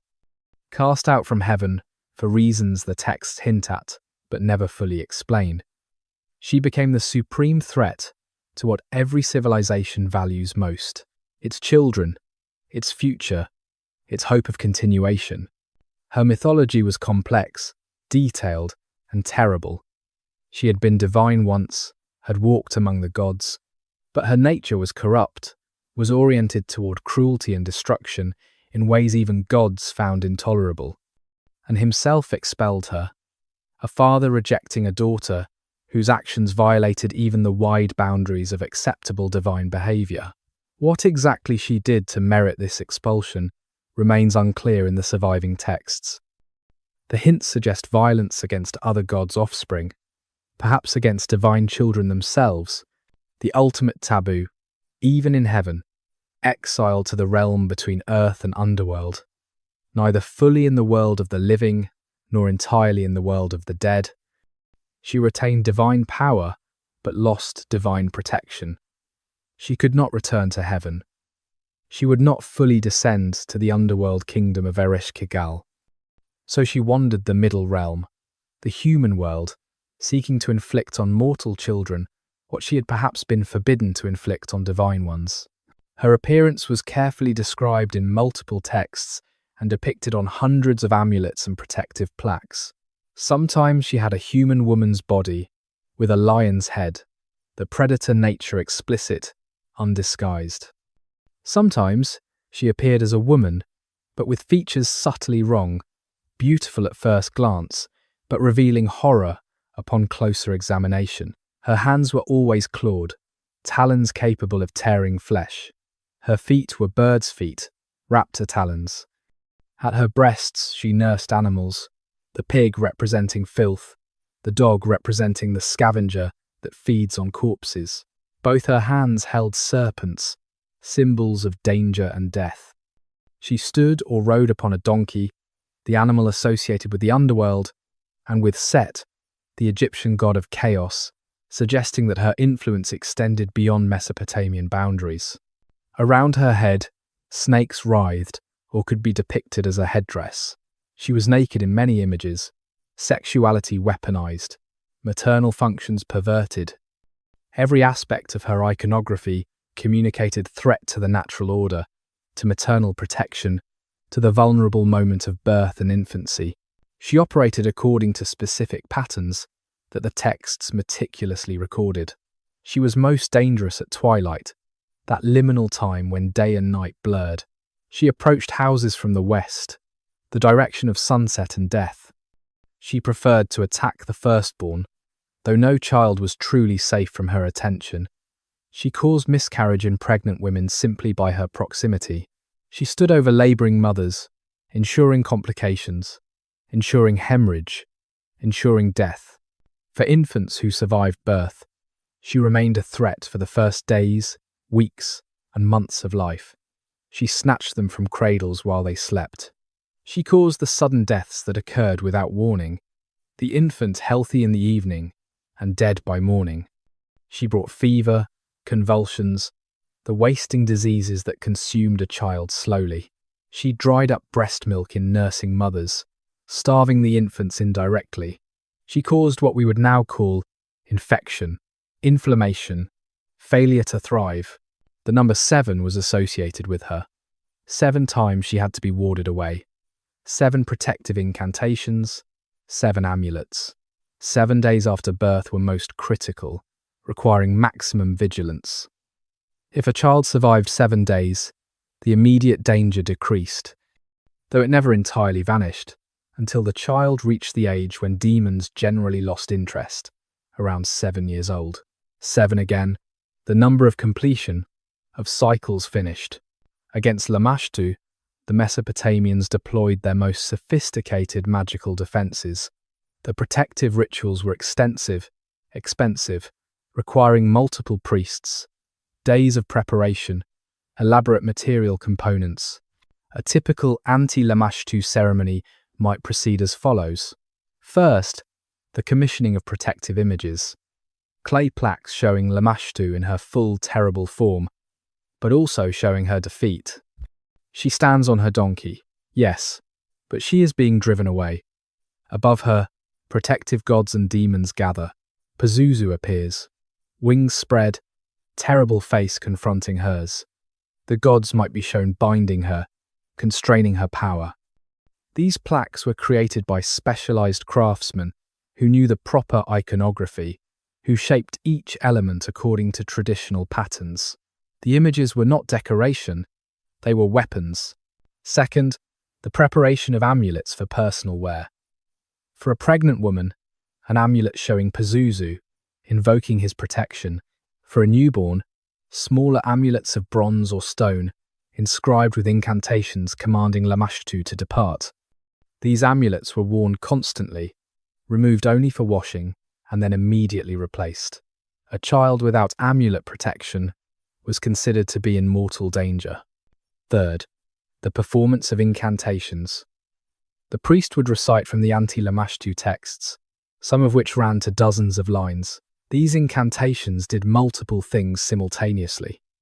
They described Lamashtu's nature, naming her, defining her, containing her within words. They called upon the great gods, Ea particularly, and sometimes Marduk or Ishtar, to defend the vulnerable.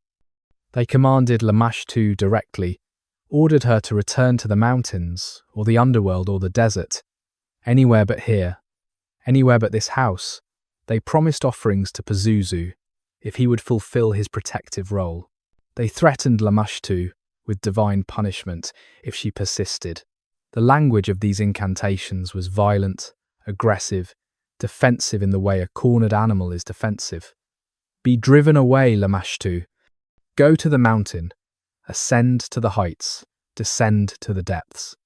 But leave this child alone. The priest's voice would rise, commanding, compelling. The ritual was not supplication, it was spiritual warfare. Fourth, the creation of substitutes. Figurines of animals or humans, made of clay or wax, offered to Lamashtu as alternative victims. The logic was magical substitution. If she desired to consume something, let her consume this image instead of the actual child. The figurines would be buried or burned, carrying with them Lamashtu's hostility, directing it away from living targets. Fifth, the establishment of barriers. The protective plaques were hung or buried at strategic points, above the door of the room where mother and child stayed, beneath the threshold. In the corners, creating a perimeter of magical defense, multiple layers Lamashtu would have to penetrate. And always, the invocation of Pazuzu. His image everywhere, his name spoken repeatedly, the explicit bargain, protect this household from Lamashtu, and we will honor you, will acknowledge your power, will give you the offerings you desire, a contract with a demon to defend against another demon. The theological implications were interesting. Pazuzu was himself dangerous. He brought plague, he could kill, but he could be bargained with, could be turned to protective purposes. Lamashtu apparently could not. She was irredeemable, implacable, unable to be appeased or redirected. The texts do not explain why this difference existed, but they treated it as fundamental. Pazuzu could be reasoned with, Lamashtu only driven away. The archaeological evidence confirms the intensity of Lamashtu fear. Hundreds of protective plaques have been discovered, many from household contexts, from rooms that were clearly where women gave birth and infants were kept. The wear patterns on some amulets show they were touched constantly. The way Nana Kitham touched her amulet in our earlier story, the nervous gesture of seeking reassurance, of checking that protection remained in place. The incantation texts survive in multiple copies, showing that they were recopied across centuries, that the knowledge of Lamashtu defense was considered essential enough to preserve and transmit across generations. Different versions exist, suggesting that priests improvised, adapted the formulas to specific circumstances, but the core elements remained consistent. Modern scholars reading these texts sometimes struggle with the intensity of fear they reveal. To us, infant mortality has explanations that do not require demons. We understand infection, genetic disorders, birth complications in medical terms. But for the Mesopotamians, every case of infant death required explanation, required understanding why this child, why now, why despite all attempts at protection, Lamashtu provided that explanation. Not a satisfying explanation, perhaps, but one that allowed action. If a demon caused the death, then stronger magic next time might prevent it. If a demon could be warded away, then knowledge and ritual and expense could possibly protect the next child. It gave agency to parents who would otherwise have been helpless, who would otherwise have had to accept death without understanding or response. Whether Lamashtu was real is perhaps the wrong question. The fear was real, the infant mortality was real, the desperate need to protect the vulnerable was real, and the rituals designed to address that fear and that need were real, were performed thousands of times by thousands of families across thousands of years. They represented the best defense available against threats that killed indiscriminately, that struck without warning, that could devastate a family in a single night. And sometimes the children survived. Sometimes the amulets and incantations and protective plaques seemed to work. The child wore the bronze amulet through infancy, through childhood, eventually passing it to their own children, a tangible link to a protection that had, demonstrably, allowed them to survive. Whether Pazuzu actually drove Lamashtu away, or whether the child's immune system fought off infection, or whether luck simply held, the result was survival, and survival vindicated the system, proved the power of the rituals, gave reason to continue the practices across generations, stone and bronze. Hold an amulet in your mind.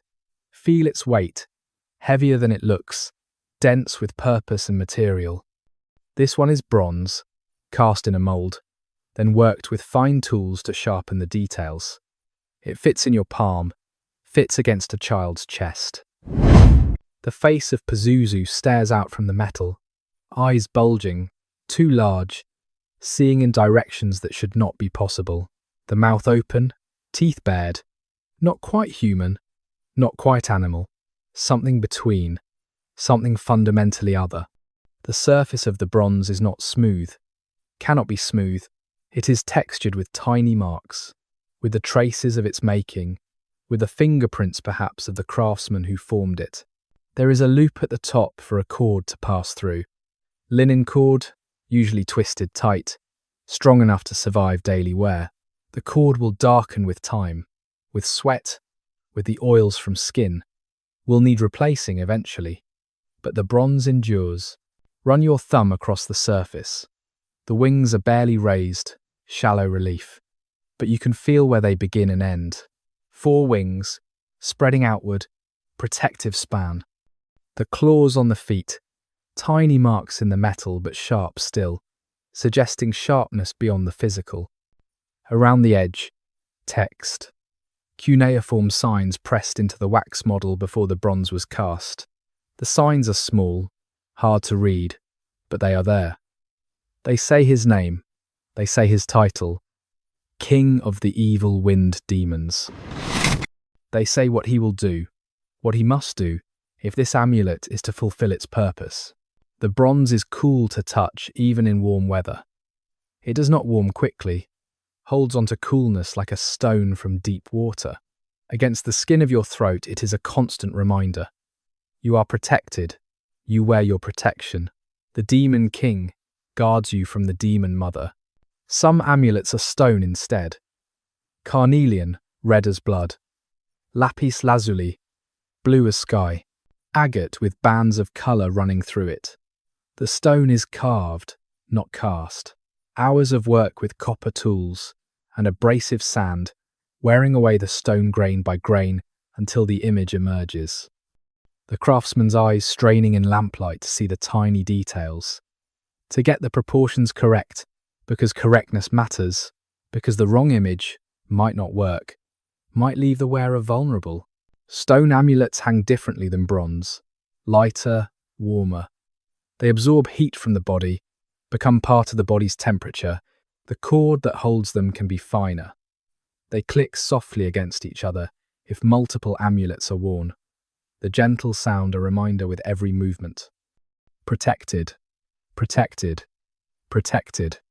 And the clay plaques, unfired clay impressed with cylinder seals, showing not just single demons but entire scenes. Lamashtu, surrounded by her animals and symbols. Above her, the protective gods. To her sides, rivers indicating she is being driven to the boundaries, to the edges. Behind her, mountains to which she must return. The clay is fragile, easily broken, but that is part of the magic. If it breaks absorbing the demon's attack. Better the plaque shatter than the child die. These objects filled Mesopotamian houses, hung from every baby's neck, stood in niches in walls, buried beneath floors and thresholds. An archaeology of fear, of protection, of the material culture, of defending against the invisible. Museums now hold thousands of these amulets, these plaques, cleaned, labelled, displayed behind glass. But once they were held by hands slick with fear sweat, were clutched by mothers in labour, were pressed against the foreheads of fevered children, were buried with the infants who died despite all protections, sent into death still wearing the demons who were supposed to keep death away. The weight, the texture, the coolness or warmth. These physical properties mattered, were part of how the magic worked. The constant presence against skin, the reminder with every shift of position that protection was active, was functioning, was standing between the vulnerable and the void. You stand before the temple. You stand before the temple of Marduk in Babylon on a morning in late spring, around 1100 BC, and your hands will not stop shaking. You have been sick for 3 weeks. The fever comes and goes. Your stomach cannot hold food. You have lost so much weight that your ribs show clearly, that your face looks hollow. You are dying. You know you are dying, and this is your last hope. The temple rises above you, the ziggurat climbing toward heaven in 7 massive stages, each painted a different colour according to the planetary gods. From where you stand at the base, you cannot see the top, cannot see the small shrine where the god himself is said to rest at night, where his statue receives offerings, where his presence inhabits the physical world. You are not going to the top. You are going to the exorcist's chambers, the rooms at the temple's base, where the priests trained in demon combat work, where the Ashipu, the masters of incantation and ritual, see the desperate and the afflicted, where they diagnose the invisible causes of visible suffering and attempt to drive those causes away. Other people wait outside the chamber. An old woman, bent and wheezing, her daughter supporting her. A young man who rocks back and forth, speaking to someone no one else can see. A child with a rash covering her arms and face, scratching until she bleeds, her mother holding her hands to stop the damage. You are all here for the same reason. Something has you. Something will not let go. And the normal remedies, the household incantations, the simple amulets, these have not worked. An apprentice priest, young, with the side of his head shaved in the priestly fashion, calls your name. He mispronounces it slightly, but you do not correct him. You follow him into the temple complex, through passages lit by oil lamps, past rooms where other rituals occur, where you glimpse priests chanting, where the smell of burning cedar and juniper fills the air. The chamber where he leads you, is larger than you expected.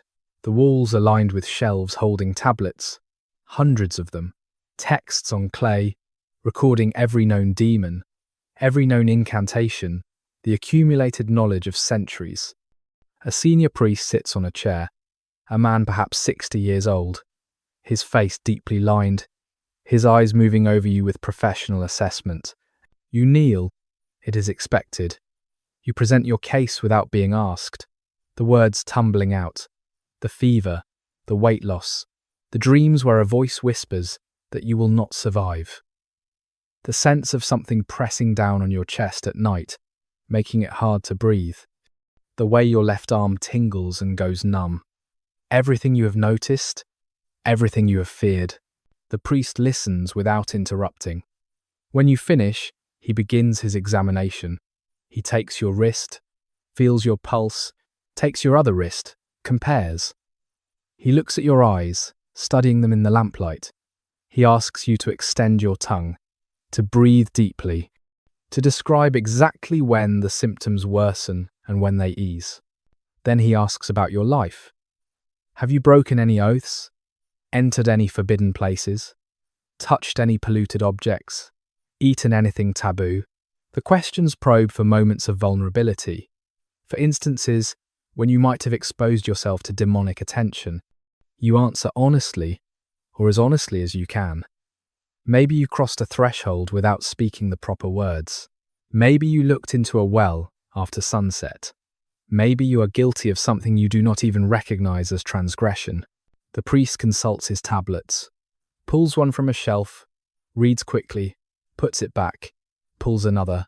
His fingers trace the cuneiform signs, his lips moving silently as he reads descriptions of symptoms and their supernatural causes. Finally he looks up. Rebisu, he says, the croucher, the demon that waits at doorways and attacks those who pass. Somehow you encountered him, or he noticed you, and he has been feeding on your life force ever since. The symptoms match, the sudden onset, the progressive weakening, the sense of pressure, all characteristic of Rebisu attack. The priest describes the treatment. It will require 3 days, 3 ceremonies, each at a specific time of day. Offerings will be necessary. There is a fee for his services, for the materials, for the use of the temple space. You brought money, not much, but enough. You had no choice but to find enough. That evening, the first ceremony, you are brought to a small chamber with an altar. Figurines stand on the altar, protective demons carved in stone and wood. The priest begins to chant. Sumerian first, the ancient holy language, then Akkadian, so you can understand the meaning. He is calling on Ea, the wise god, describing the demon Rebisu, naming him, defining him, asserting divine authority over him. The priest holds a bowl of water mixed with holy water from the temple cistern. He touches the water to your forehead, your chest, your hands. Purification, washing away the demon's influence. The water is cold, shockingly cold. It runs down your face, drips onto the floor. Fumigation comes next. A bronze bowl filled with juniper berries and cedar bark, set burning. The smoke rises, thick and aromatic. The priest uses a fan made of palm fronds to direct the smoke over you, enveloping you completely until you can barely see. Can barely breathe anything but the sharp incense smell. The smoke will drive the demon away, will create an atmosphere he cannot tolerate. More incantations. The priest's voice rising and falling, rhythmic, almost musical. You do not understand all the words, do not need to. The power is in the speaking, in the ritual form, in the invocation of forces greater than human, greater even than demons. Finally, an amulet. The priest produces it from a locked box, bronze, showing a protective demon, perhaps Pazuzu, though you are not certain. He hangs it around your neck, ties the cord carefully. You are to wear this constantly, he instructs. Do not remove it, even for washing. Sleep in it. Let it be the last thing you touch before sleeping, the first thing you touch upon waking. The second day's ceremony is similar, but longer. Different incantations, different gods invoked. The priest creates a clay figurine, roughly human-shaped, and performs a ritual over it. This is you, symbolically. The demon attacks the figurine instead of your actual body. When the ritual ends, the priest breaks the figurine, destroys it, and buries the pieces beneath the temple floor. The demon's attack is broken, buried, rendered powerless. The third day, the final ceremony. This one is about sealing the protection, ensuring the demon cannot return. The priest marks you with red clay, marks on your forehead, your chest, your hands. The marks are signs, are words written on your skin. They declare you under divine protection, under the authority of Marduk, Lord of Babylon, Master of Magic, and Demon Binding. You are given instructions for home. Burn juniper in your house every evening. Speak a specific prayer before sleeping. Make offerings at your household shrine. The protection is not permanent. It must be maintained. Vigilance must continue. You leave the temple as sunset approaches. The world looks unchanged. The streets are the same. The people going about their business are the same, but you feel different, lighter. The pressure on your chest is gone. Your breathing comes easier. Whether the demon has left, or whether you believe the demon has left, and therefore feel the symptoms easing, the result is the same. You improve. Over the next weeks, your appetite returns. You begin to eat, to regain weight. The fever does not recur. The numbness in your arm fades. You survive. You wear the amulet every day. You perform the prescribed rituals. You tell others about the priest's skill, his power, his success in driving away what was killing you. You become evidence of the system's effectiveness. Another survivor, another reason to believe that demons are real and that the priests know how to fight them. Lords of the wind. The wind that blew across ancient Mesopotamia was never merely wind. It had personality, intention, effect beyond the physical movement of air. The Akkadian word sharu meant wind but also spirit, also breath, also the invisible force that animated living beings. The wind was alive, and the wind could kill. From the southwest came Pazuzu, though his name was both noun and description, both identity and title. He was the wind itself, and also the demon who ruled that wind. His breath carried fever, the burning sickness that struck suddenly and killed quickly. But he was also, paradoxically, protection against other demons, particularly against Lamashtu. His presence was simultaneously danger and defense. His image appeared everywhere in Mesopotamian material culture, bronze amulets showing his distinctive face, with eyes too large and too focused, with mouth open in what might be roar or warning or promise. His forewings spread to suggest both bird and insect, both natural flight and supernatural movement. His legs ended in talons, his hands were clawed. Every element of his form communicated power and threat. The incantations invoking him walked a careful line. They addressed him with respect, with acknowledgement of his strength. They did not command him the way they commanded lesser demons. They negotiated, offered bargains, promised recognition of his status if he would fulfill protective functions. O Pazuzu, king of the evil wind demons, I honor you, as you drive away Lamashtu, so I will remember your name with offerings. He was not alone. The wind came from 4 directions, and each direction had its demons, its characteristic dangers. The north wind brought cold, brought the sickness that stiffened joints and made breathing laboured. The east wind, from the mountains, brought the dust that blinded, the storms that tore roofs from houses. The south wind, from the Gulf, brought humidity and rot, the diseases that festered in heat and moisture. But the southwest wind, Pazuzu's wind, was worst. It came from the desert, from the waste places where nothing grew, where the sun beat down without mercy, where demons gathered in the emptiness. It carried heat that could kill livestock, that could parch wells, that could turn living plants to ash, and it carried fever, the invisible fire in the blood that struck humans and animals alike.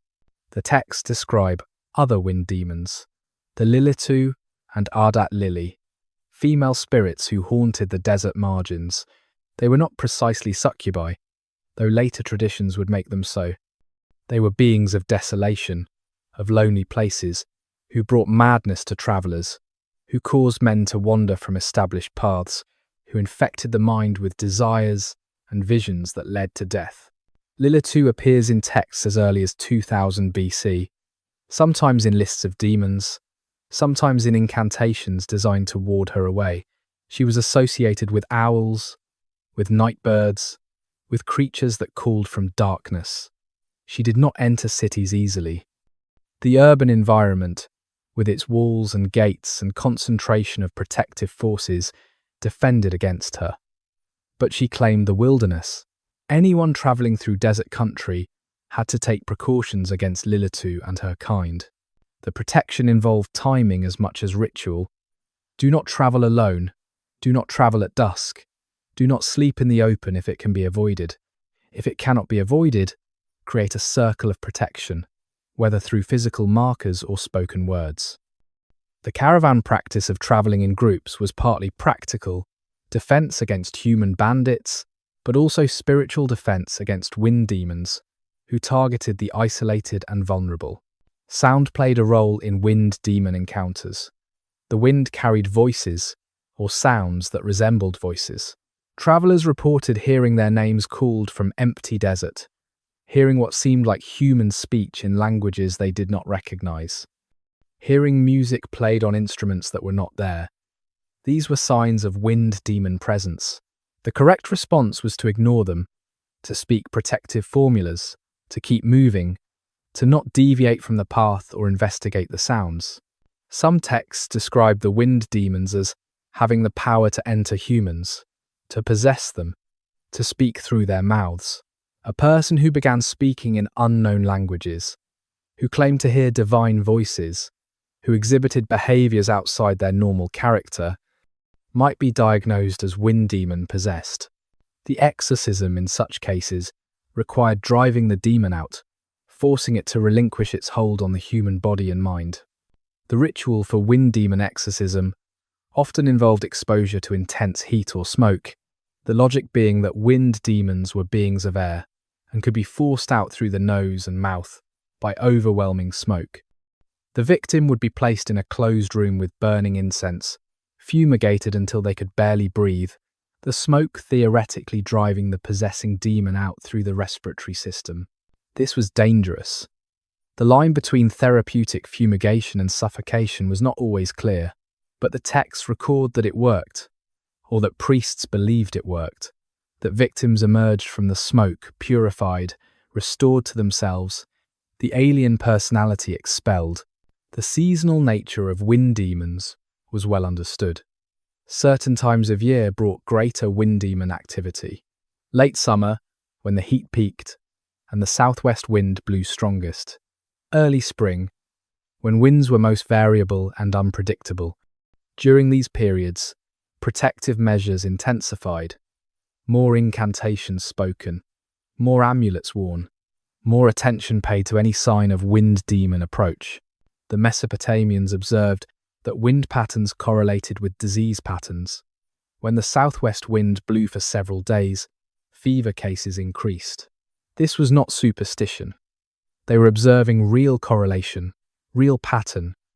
They simply attributed it to demon activity rather than to the transmission of pathogens through dust and contact.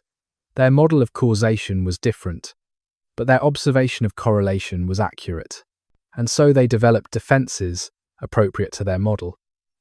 If wind demons caused disease, then barriers against wind demon access would prevent disease.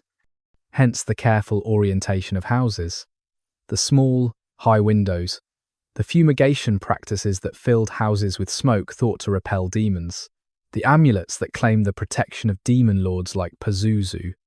Modern wind carries different meanings. We understand it as air pressure differentials, as weather systems, as physics and fluid dynamics. But for the Mesopotamians, wind was intelligence, was purpose, was being. To live in their world required understanding. Wind not as phenomenon, but as entity, as something that could be negotiated with, defended against, sometimes appeased. They listened to the wind. And the wind, they believed, listened back. Between the rivers, water flows, always has, always will, the Tigris and Euphrates, the twin rivers that gave Mesopotamia its name, that made civilization possible in the desert, that brought life and sometimes death, that connected the mountains to the sea, heaven to underworld, source to ending. Stand at the riverbank and consider what water meant to the ancients. Not merely resource, not merely convenience. Water was transition, was boundary, was threshold between states of being. Living people drank water, but so did the dead in their dry underworld realm. Water could purify or drown, could sustain or destroy, could be gentle or terrible, depending on season, depending on the invisible forces that governed its behavior. The rivers flooded. Every year the spring melt from distant mountains swelled the streams, and the streams became torrents, and the torrents overflowed their banks, inundating fields, destroying homes, reshaping the landscape. But this flooding was necessary. It brought the silt that enriched the soil. It reset the agricultural cycle. It made the next year's harvest possible. Destruction and creation merged in the flooding, inseparable, two faces of the same force. Demons lived in water, or near water, or used water as pathway for movement. The texts mention water demons specifically, beings that lurked in rivers and canals, that attacked those who drew water at wrong times or in wrong ways. These were not quite the same as other demons. They were more tied to specific locations, to particular stretches of river, to certain wells or cisterns. You could know where they lived and take appropriate precautions. But water also purified. In every ritual of exorcism and protection, water played a role. Sacred water from temple cisterns, mixed with water from the rivers, created a substance that could wash away demonic influence, could cleanse pollution, could restore ritual purity. The same element that harbored demons could also drive them away, depending on context, depending on how it was gathered, blessed, and applied. The irrigation channels that made agriculture possible created networks of water flowing through the landscape, canals connecting rivers to fields, distributing the life-giving flood. But these channels also required constant maintenance, constant vigilance. A broken dike, a blocked canal, and water that should have nourished instead became destruction. The engineering of water control was also spiritual work, was maintaining proper boundaries between order and chaos. Consider the sound of water at night, the river flowing past the city walls, constant, eternal, the canals murmuring through neighborhoods, the fountain in the temple courtyard, the splash and trickle. These sounds formed the auditory backdrop of Mesopotamian life, as fundamental as breath, as unconsciously registered, but sometimes the water sounded different, moved in ways that suggested intelligence, purpose, agency, and then one paid attention. Then one listened for what the water might be trying to communicate, what warning it might offer, what presence it might reveal. Crossing water required acknowledgement. Bridges were sacred spaces, protected and dangerous simultaneously. To cross from one bank to another was to transition, was to leave one territory and enter another, was to move through threshold space, where demons might notice the traveller. Prayers were appropriate at bridges. Small offerings, recognition that movement through space was also movement through spiritual geography. And water connected realms. The Euphrates was said to flow through the underworld, as well as the upper world, the same river serving both domains. This meant that water drawn from the river contained something of both life and death, carried traces of the underworld even when flowing under sunlight. This duality required respect, required careful handling, required awareness that water was never simply water. Sitting beside water brought contemplation. The movement, the sound, the play of light on surface, these pulled the mind into rhythms different from daily concerns, pulled attention toward the eternal, toward the slow changes of river-cut landscape, toward the vastness of time that water represented. Water was here before humans. Water would remain after. Water knew secrets humans could only glimpse. The ritual bath before temple attendance involved more than physical cleaning. It was submersion in water that transformed, that marked a transition from the ordinary state to the state required for approaching the divine. Emerging from the water, one was new, was ritually reborn, was prepared for sacred encounter. The water made this transformation possible, absorbed the old self, and released a purified version capable of standing in divine presence. So much meaning concentrated in this single element. Source of life and threat of death, boundary and connector, physical substance and spiritual force. The Mesopotamians lived between rivers, and they understood that this was not merely geographical fact, but cosmological position. Between sources, between heaven and underworld, between mountain and sea. In the middle, sustained by water, threatened by water, defined by water. Their entire civilization existed in that tension, in that flow, in that space where water made life possible, and also reminded them constantly that life was fragile, that the flood could return, that chaos always waited beneath the surface of order. Guardians with terrible faces. Not all demons were hostile. This is essential to understand. The word demon itself misleads, carries connotations from later Christian tradition that do not apply to Mesopotamian thought. Some beings we translate as demons were actually protectors, were defenses against malevolent forces, were powers that humans invoked rather than repelled. The lamassu stood at city gates, palace entrances, temple doorways, massive stone statues, often standing 5 to 15 feet tall, weighing tons, carved from limestone or alabaster, showing human-headed bulls or lions with wings. Their faces were human, usually male, usually bearded in the Assyrian style, but their eyes were too large, too knowing. Their bodies were powerful, were animal strength given supernatural scale. Their wings suggested they could rise, could fly, could be present in multiple places or dimensions simultaneously. These were not decorations.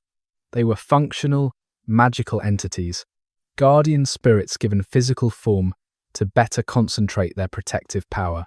The act of carving them, of shaping stone into their image, was ritual as much as sculpture. The craftsmen who made them were specialists, were trained in the proper proportions, the correct positioning of elements, the symbolic vocabulary that made a lamassu effective versus merely impressive. Once carved, the statues had to be consecrated. A ceremony of opening the mouth brought them to life, activated their protective capacity. Priests performed elaborate rituals, anointing the stone with oil, touching specific points on the carved features, reciting incantations that called upon gods to invest the statue with actual power. After consecration, the lamassu was considered alive in a way, was a being rather than an object, was capable of seeing and acting despite having no biological components. Their placement mattered enormously. Always in threshold positions, at the point of transition between outside and inside, between profane and sacred, between territory controlled by different forces, they faced outward, their terrible gaze directed toward approaching threats. Their power extended in a radius, created zones of protection that demons could not easily penetrate. The paradox was that they looked terrifying. They were not comforting guardians with gentle faces. They were fierce, were aggressive, were themselves monstrous by any reasonable standard, but their monstrosity defended against monstrosity. Their power matched and exceeded the power of malevolent demons. They could fight beings that humans could not fight, could perceive threats invisible to mortal eyes, could act in the spiritual realm as well as the physical. The Shedu was related to the Lamassu but distinct. Sometimes the terms were used interchangeably. Sometimes they designated different specific entities. Shedu could be bulls or lions, or composites, could have wings or not, could be masculine or feminine. What they shared with Lamassu was protective function, was the role of guardian demon, was power deployed in service of human security. And then Pazuzu, whom we have encountered before, who embodies the ultimate paradox. He was demon of the southwest wind. He brought fever and plague. He killed children, yet he was also the primary defense against Lamashtu, the she-demon who hunted infants. His image appeared on protective amulets more frequently than almost any other demon. Mothers placed his terrible face against their children's skin, invoking his power to drive away other demons. How do we make sense of this? How was Pazuzu both threat and protection? The text suggests several interpretations. One is simple territoriality. Pazuzu did not want other demons hunting in his territory, killing victims he considered his own. Protecting humans from Lamashtu was not altruism but defending his hunting grounds. Another interpretation is that demons were like forces of nature, capable of being directed, of having their destructive potential channeled toward useful ends. Fire burns, but fire also keeps one warm, cooks food, provides light. Use fire correctly, and it serves.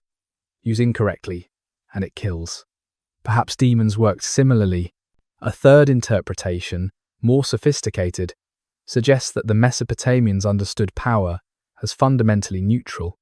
Demons had power, that power could manifest as harm or protection depending on context, relationship, ritual management. By acknowledging Pazuzu, by honoring him, by invoking him correctly, one could turn his power toward protective purposes. Not forever, not without constant maintenance, but temporarily, sufficiently to survive immediate threats. The exorcist priests, the Arshipu, worked with this understanding constantly.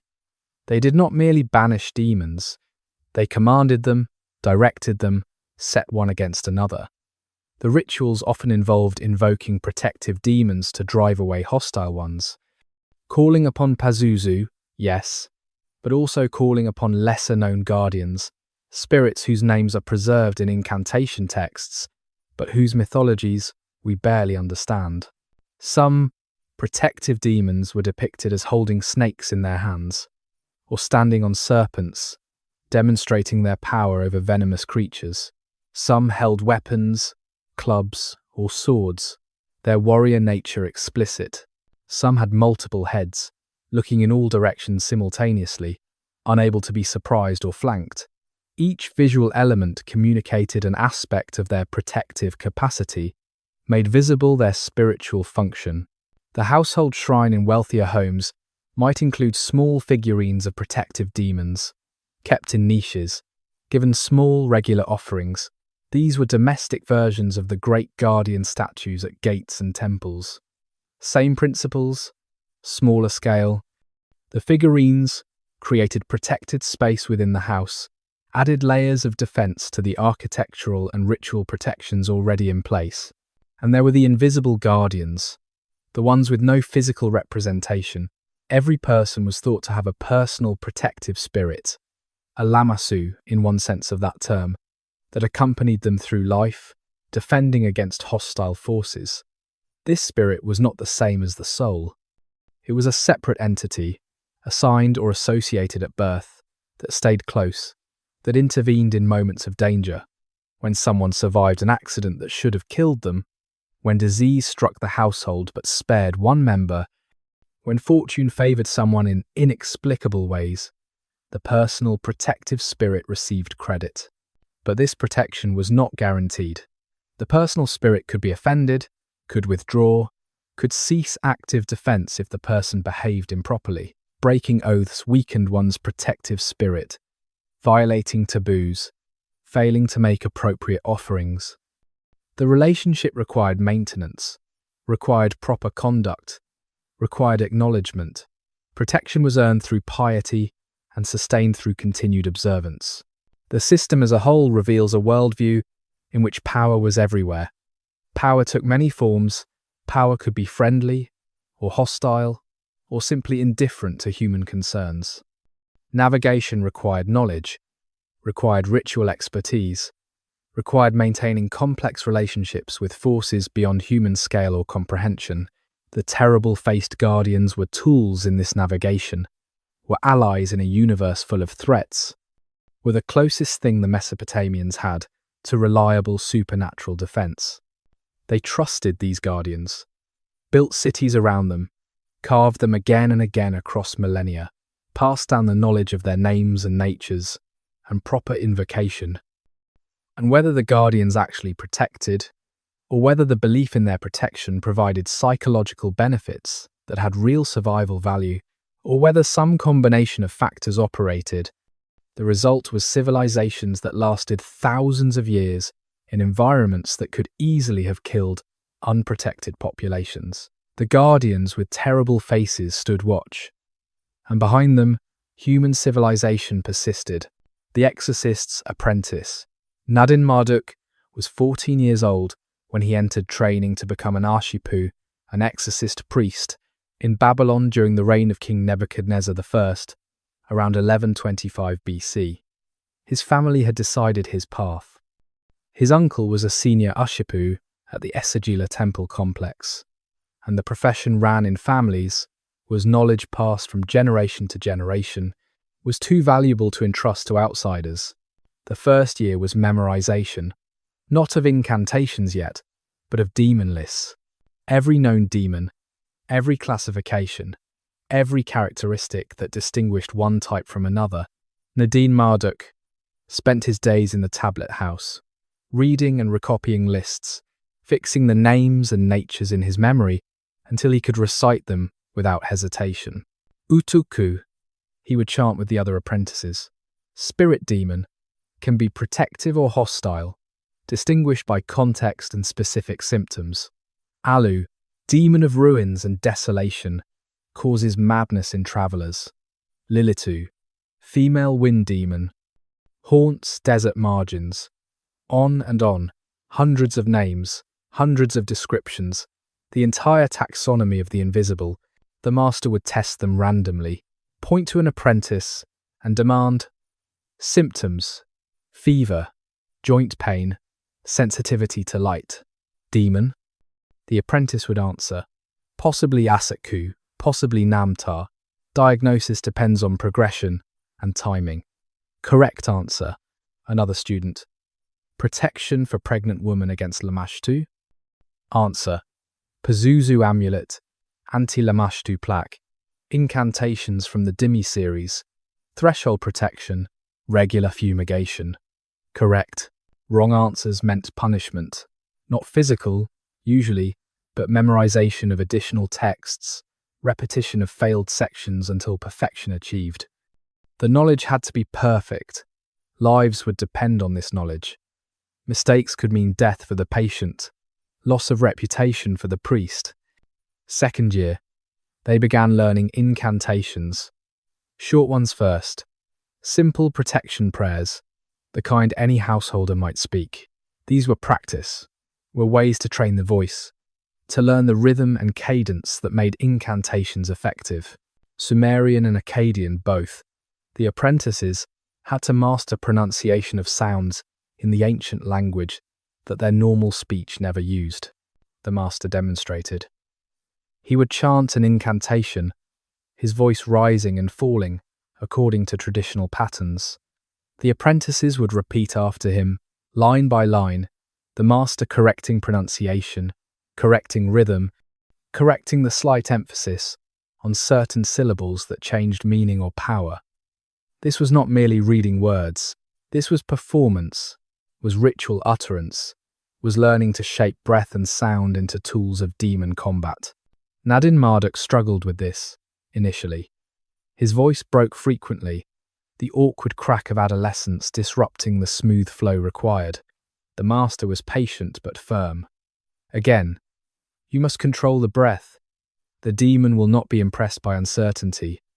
Again and again, until the voice steadied, until the words flowed, until the incantation sounded like it should. Third year, they learned diagnostics. This was the medical side of exorcism, the careful observation of symptoms, the art of determining which demon caused which affliction.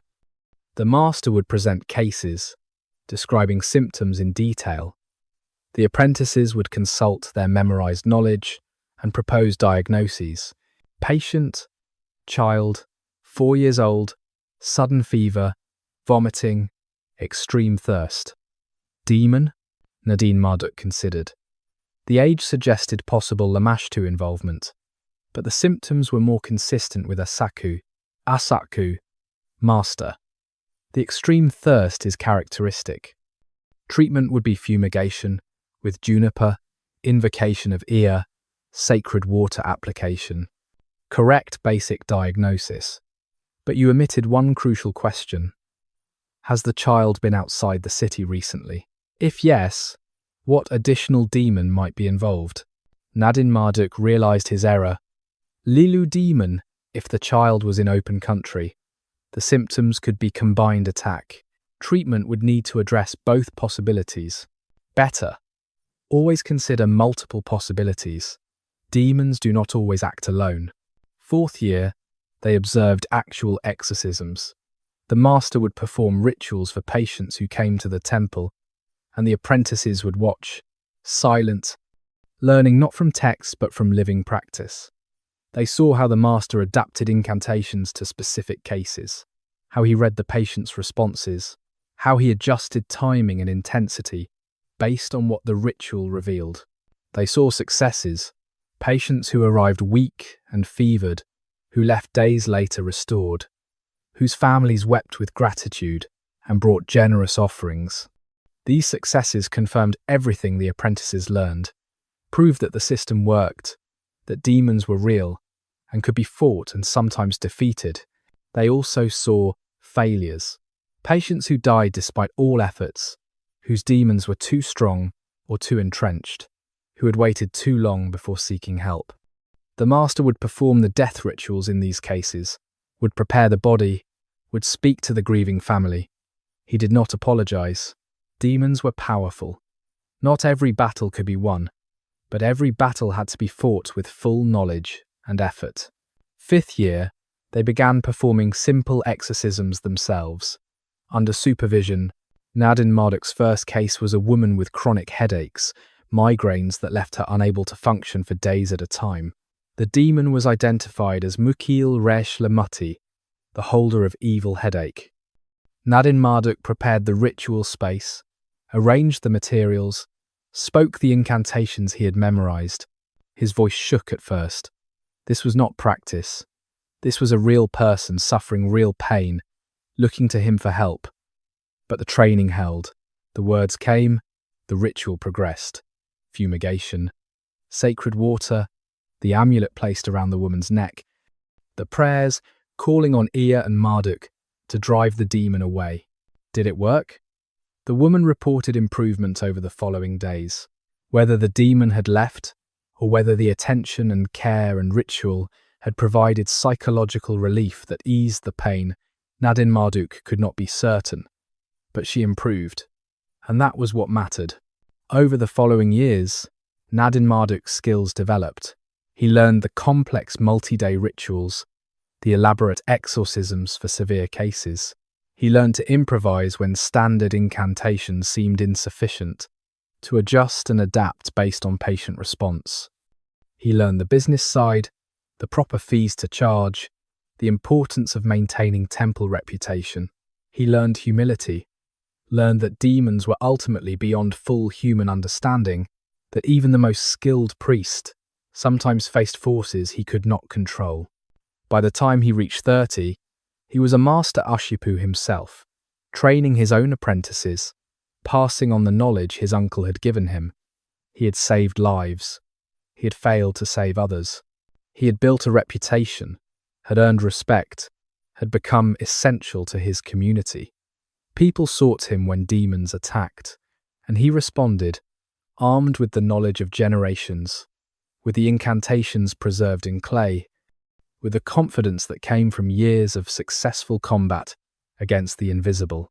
He never stopped learning. New cases presented new challenges.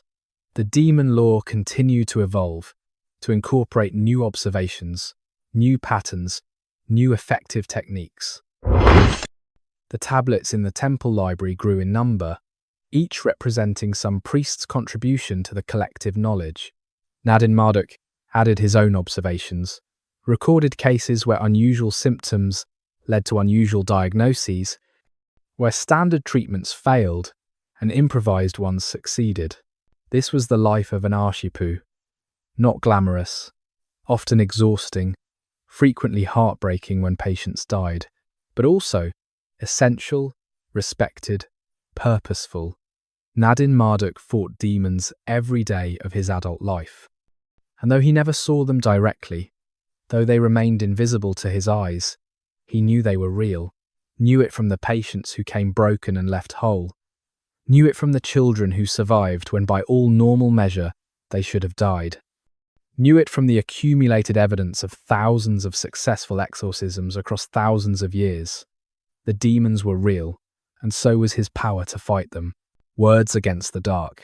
The great incantation series of Mesopotamia represented the pinnacle of demon combat technology, the most sophisticated magical texts ever developed by that civilization. 3 series particularly stand out. 3 collections of ritual knowledge that were copied and recopied for over a millennium, that formed the core curriculum of every Arshipu's training, that remain our best evidence for how the Mesopotamians understood and battled supernatural threats. Udug-hul, literally evil demon, or evil Udug demon, was the most extensive.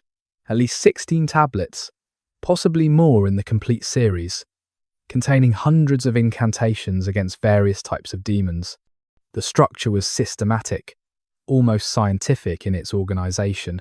Each section addressed specific demons or demon classes, describing their nature, their characteristic attacks, their vulnerabilities. Then came the counter-incantations, the words of power that could drive them away or bind them or at least mitigate their harm.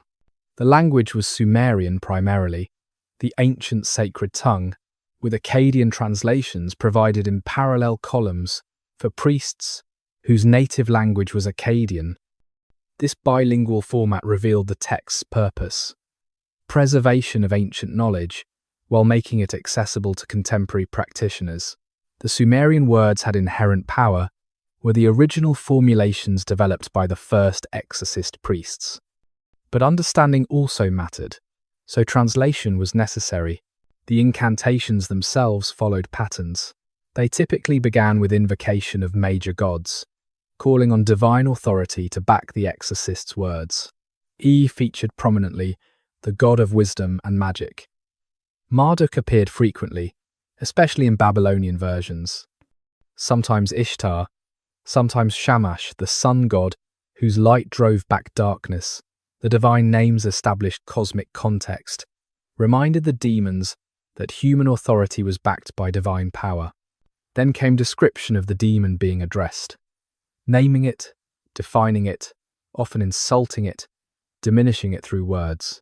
You who creep through darkness, who steal life from the living, who have no form but cast shadows, who hunger but cannot be satisfied.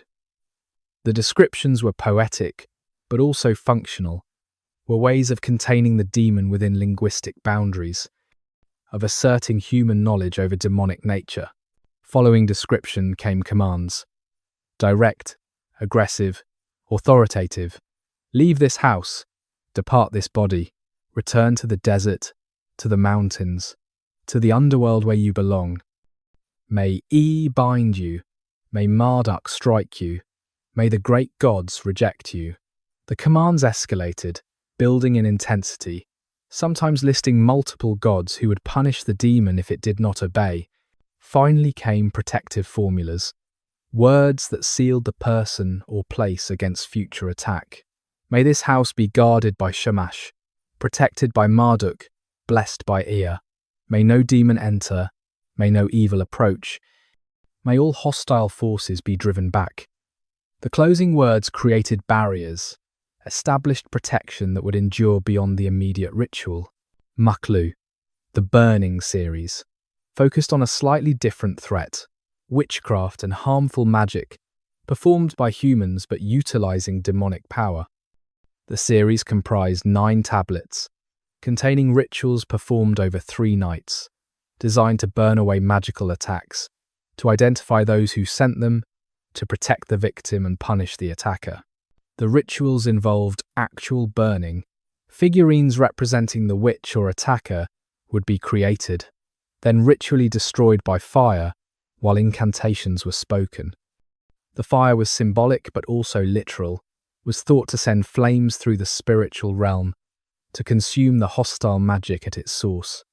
As the figurine burned, so the witch's power was supposed to burn, was neutralized, was destroyed. The incantations in Gallu were often violent, sometimes shocking in their aggression. May fire consume her. May flames devour him. May those who send demons against me be themselves consumed by demons. The texts acknowledge that sometimes humans weaponized demons, used magic to harm others, and the proper response was counterattack, was magical warfare waged through ritual and incantation. Gallu also contained diagnostic elements.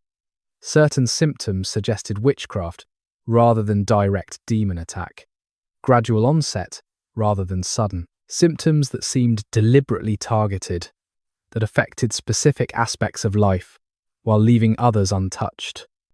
The series provided methods for identifying whether one was under magical attack and by whom, though the latter was spiritually dangerous knowledge.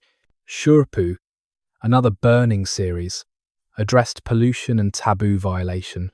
The premise was that certain actions, intentional or accidental, made one spiritually impure, made one vulnerable to demons, attracted hostile forces.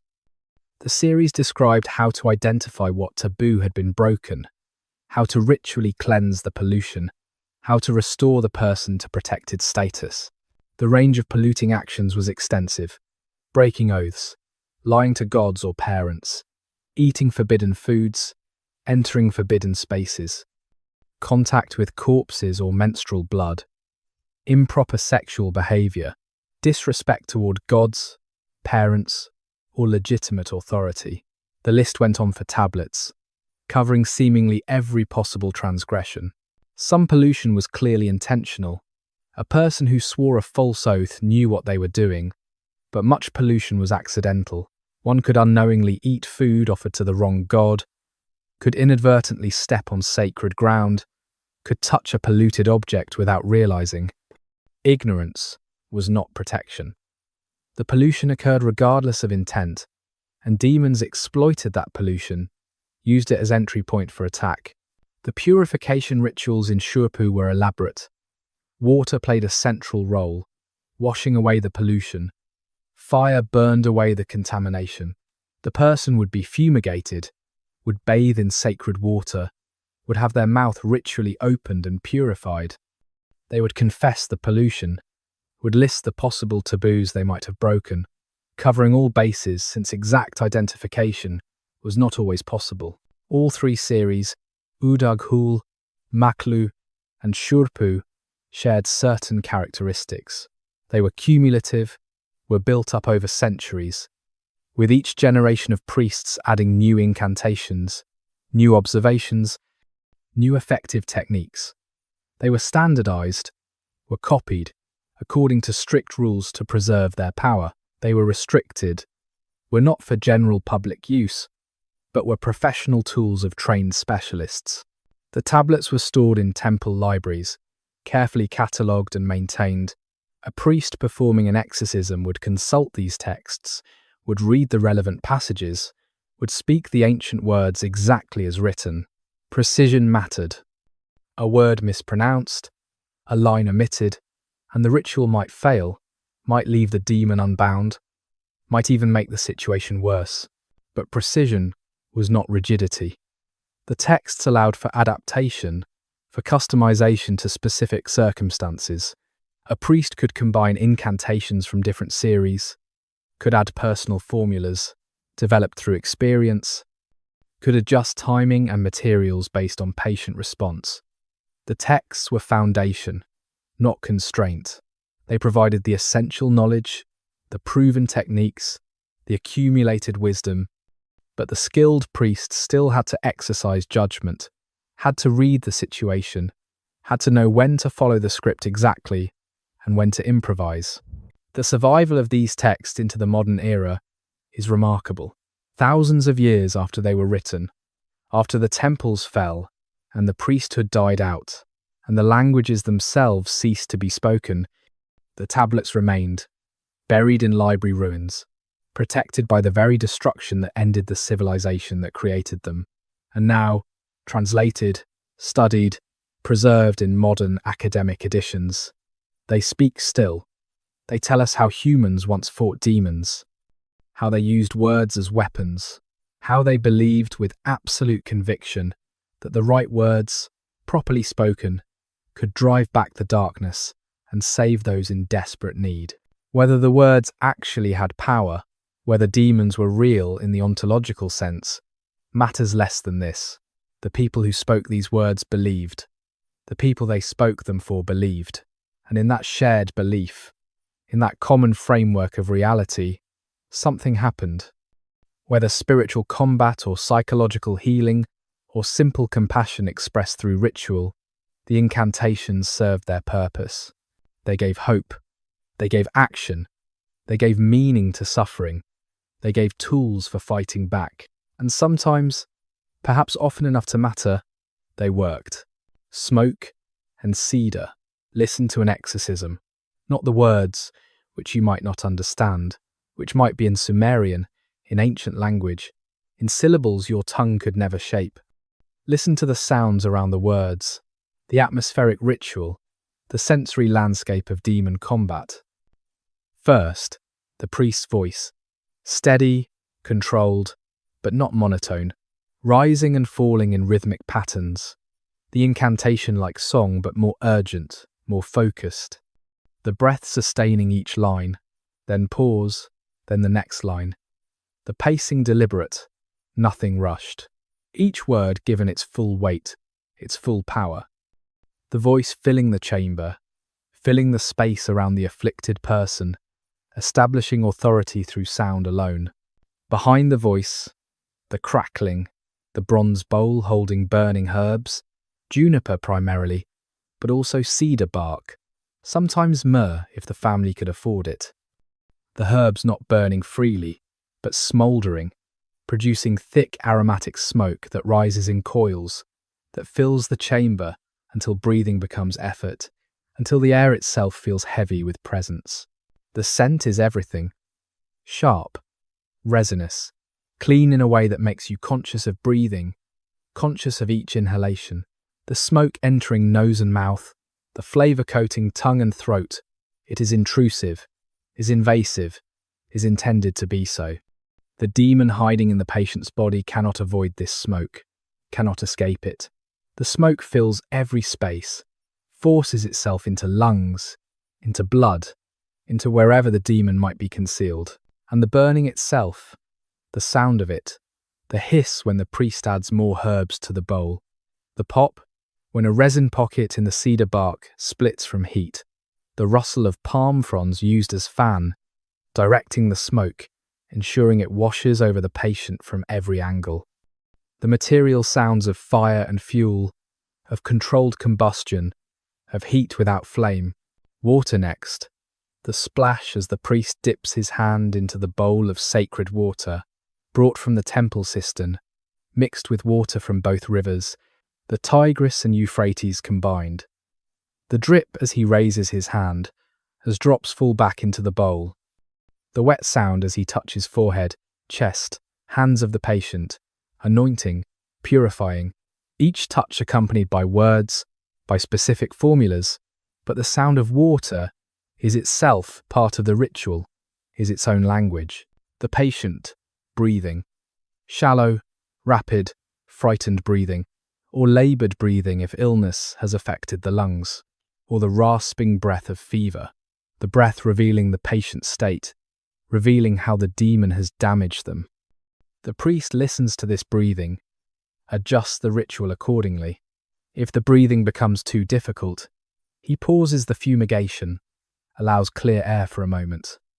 The patient's breath is vital sign, is indicator of whether the ritual is working, is feedback that guides the entire ceremony. Movement, the priest circling the patient, the footsteps on stone floor, the rustle of his robes, the ritual garments worn for exorcisms, dyed specific colours, marked with specific symbols, the clink of amulets he wears himself, his own protective devices, the bronze plates inscribed with demon-repelling formulas, the sound of his passage through the smoke-filled space, creating currents, creating movement where the demon might hide. Outside the chamber, other sounds, the normal sounds of temple life, distant chanting from other ceremonies, the temple staff going about their work, the occasional voice. These sounds ground the ritual in the real world, remind both priest and patient that there is ordinary life continuing, that this moment of crisis exists within larger context. The demon is temporary, the temple is eternal. Life goes on, and then, at key moments, silence. The priest stops chanting. The burning herbs settle to quiet smoulder. Movement ceases. In this silence, everyone listens. Listens for what? For sounds that should not be there, for voices without source, for the signs of demonic presence becoming audible. The silence is test, his invitation for the demon to reveal itself, to make noise in resisting expulsion. Sometimes nothing.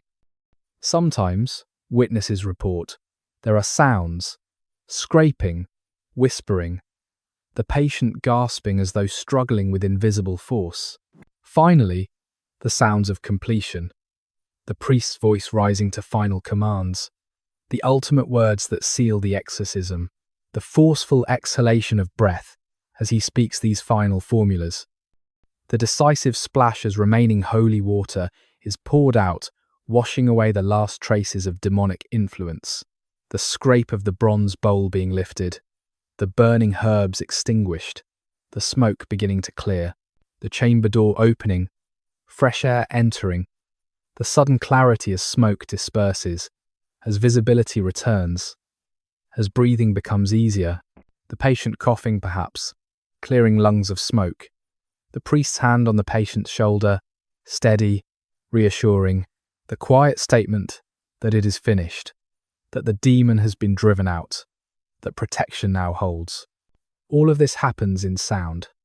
The incantation itself is only one element, only one layer of the sensory assault on demonic presence. The smoke, the water, the movement, the silence, the sounds of material and breath and fire, all combine to create an experience that is overwhelming, that fills every sense, that leaves no space for anything except the immediate present, the ritual moment, the combat against invisible force. To undergo an exorcism was not gentle, was not comfortable, was often terrifying, even for the patient seeking help, but it was total, was complete engagement, was everything the priest and patient and tradition could bring to bear against the demon.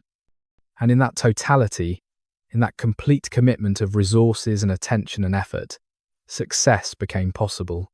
The demon, surrounded by hostile smoke, assaulted by sacred water, commanded by divine names spoken with absolute authority, bound by protective formulas, might yield, might retreat, might release its hold, and the patient might survive.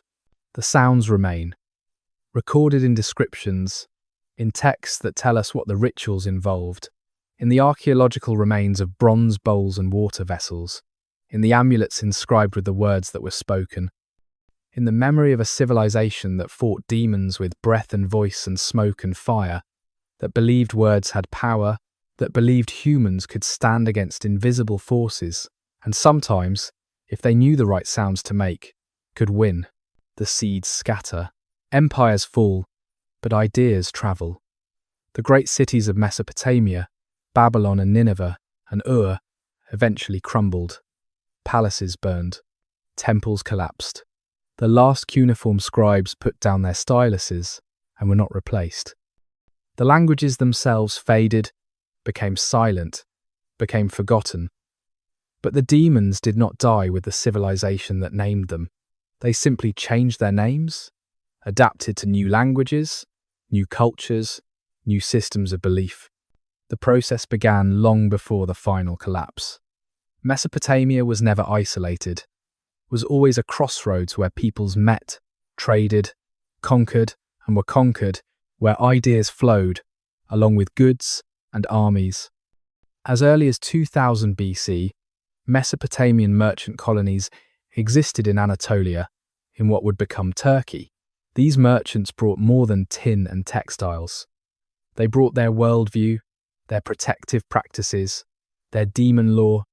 To the west, the Canaanites and Phoenicians maintained close contact with Mesopotamian civilization. They shared Semitic language roots, shared cultural patterns, shared many gods. The transmission of demon concepts was natural, required little translation. The demons simply acquired new names in new languages while maintaining their essential characteristics. To the south, Egypt developed its own elaborate demon lore, but evidence suggests Mesopotamian influence, particularly in the Late Bronze Age, around 1500 to 1200 BC, when international correspondence and diplomatic exchange reached its peak. The Amarna letters, diplomatic tablets written in Akkadian, show that Mesopotamian language, and presumably Mesopotamian ideas, circulated widely among educated elites across the Near East. To the east, into Persia, and eventually to India, Mesopotamian influence is harder to trace but certainly present. The Zoroastrian tradition, developing in Persia around 1100 BC, shows conceptual similarities to Mesopotamian demon lore, particularly in its understanding of spiritual combat, of protective rituals, of the struggle between order and chaos. But the most consequential transmission ran through the Jewish communities that either lived within Mesopotamia or were exiled there. The Babylonian exile, beginning in 597 BC, when Nebuchadnezzar II conquered Jerusalem and deported much of the Jewish elite to Babylon, lasted nearly 70 years. Several generations of Jews grew up in Babylonian cities, learned Akkadian, absorbed Mesopotamian culture, while maintaining their distinct religious identity. When they returned to Jerusalem, when Cyrus the Persian allowed them to rebuild their temple in 538 BC, they brought back more than memories. They brought texts, ideas, practices that would be woven into Jewish tradition. Not wholesale adoption, but selective integration. Mesopotamian concepts, filtered through Jewish monotheism, transformed but recognizable. The demon names changed. Utukku became Shedim, but the function remained similar, spirits that could be hostile or protective depending on circumstance. Lamashtu evolved into Lilith, the night demon who hunted children, whose mythology in later Jewish texts echoed the Mesopotamian she-demon almost exactly. The protective practices, the amulets, the incantations against demons threatening infants, these continued in Jewish tradition with remarkable continuity. The Talmud, compiled between 200 and 500 AD, contains extensive demon lore that shows clear Mesopotamian influence. The rabbis discussed demons as matter-of-factly as they discussed kosher law or Sabbath observance. Demons were real, were present, required proper handling, the methods prescribed, the protective formulas, the understanding of demonic nature. Much of this was Mesopotamian knowledge adapted to Jewish theology. From Jewish tradition, demon concepts flowed into early Christianity. The New Testament references demons frequently, assumes their reality, describes exorcisms performed by Jesus and his disciples. The conceptual framework is not purely Jewish, shows Hellenistic influence as well, but the underlying assumptions about spiritual combat, about malevolent beings causing affliction, about the power of proper words to drive them away. These have recognizable Mesopotamian roots. And through Christianity, Mesopotamian demons entered European consciousness, became part of Western culture so deeply that their origin was forgotten. Medieval grimoires, Renaissance demonologies, early modern witch trials, all drew on traditions that traced back, through many transformations, to Babylonian exorcist priests and their clay tablets listing demon names and protective incantations. Islam, developing in 7th century AD, Arabia created its own demon category, the jinn, beings mentioned in the Quran, made of smokeless fire, capable of good or evil, sometimes hostile to humans. The jinn are not identical to Mesopotamian demons, but the conceptual patterns show similarities. Beings without fixed physical form, capable of causing illness and madness, defendable against through proper prayer and ritual. The Islamic magical tradition that developed over centuries shows clear influence from earlier Near Eastern demon lore, including Mesopotamian sources preserved through Jewish and Christian intermediaries. The seeds scattered far to Greece and Rome, where daimones became something different, more philosophical, more abstract, but still recognizably related to older Near Eastern concepts. To Ethiopia, where protective magic against demons called Buddha shows possible ancient connections. To medieval Europe, where demons became systematized in Christian theology, became servants of Satan, but maintained characteristics that would have been familiar to a Babylonian archipel.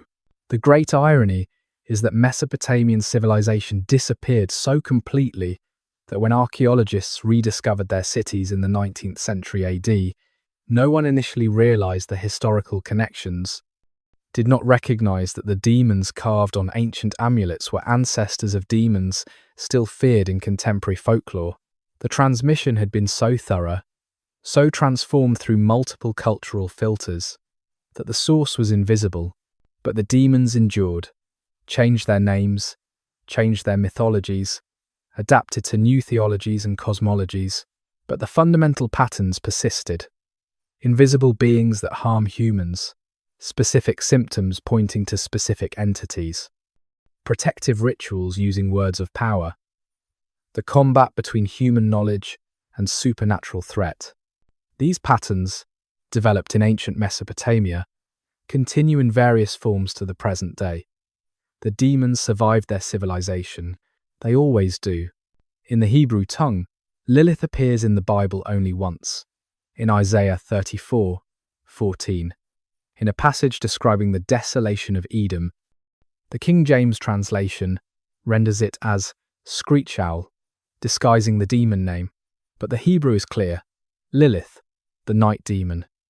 And her presence in that single verse opens a window onto extensive Jewish demon lore that developed in close contact with Mesopotamian tradition.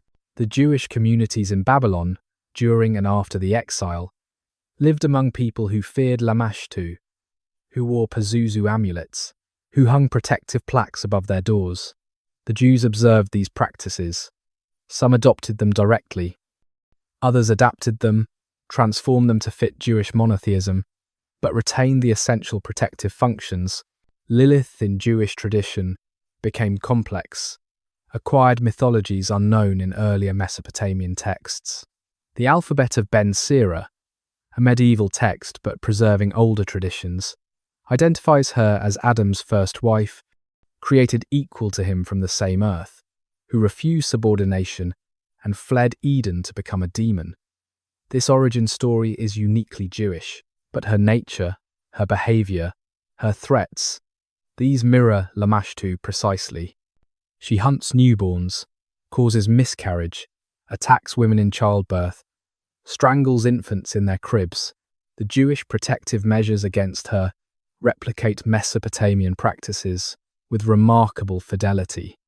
Amulets inscribed with protective names, incantations to drive her away, even the invocation of protective demons against her, though this becomes more subtle in Jewish tradition, becomes angels rather than demons, becomes sanctified, protective forces rather than acknowledged dangerous ones.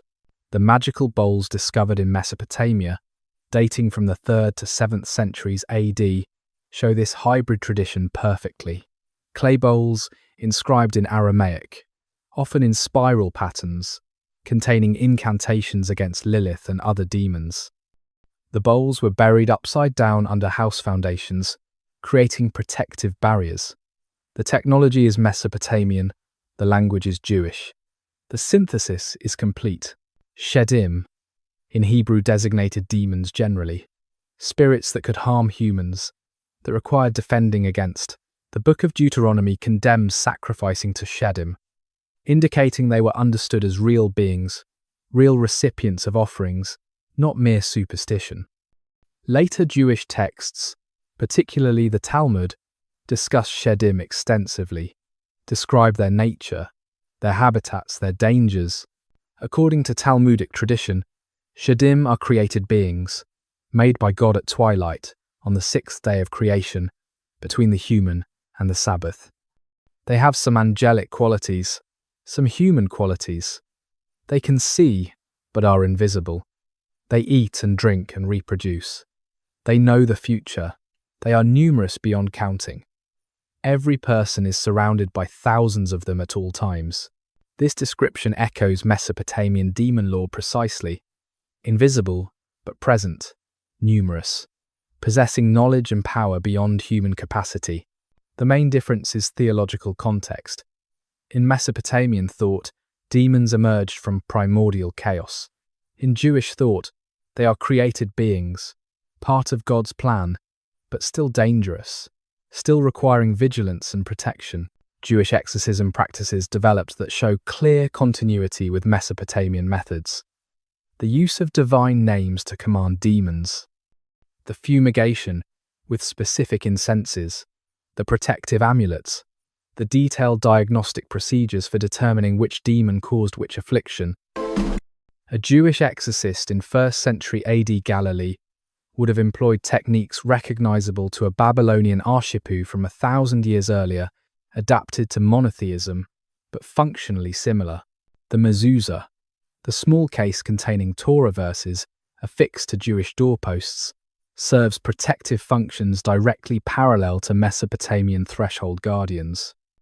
The verses inside invoke divine protection, but the placement is precisely where Mesopotamian defensive magic concentrated: the doorway, the threshold, the vulnerable entry point.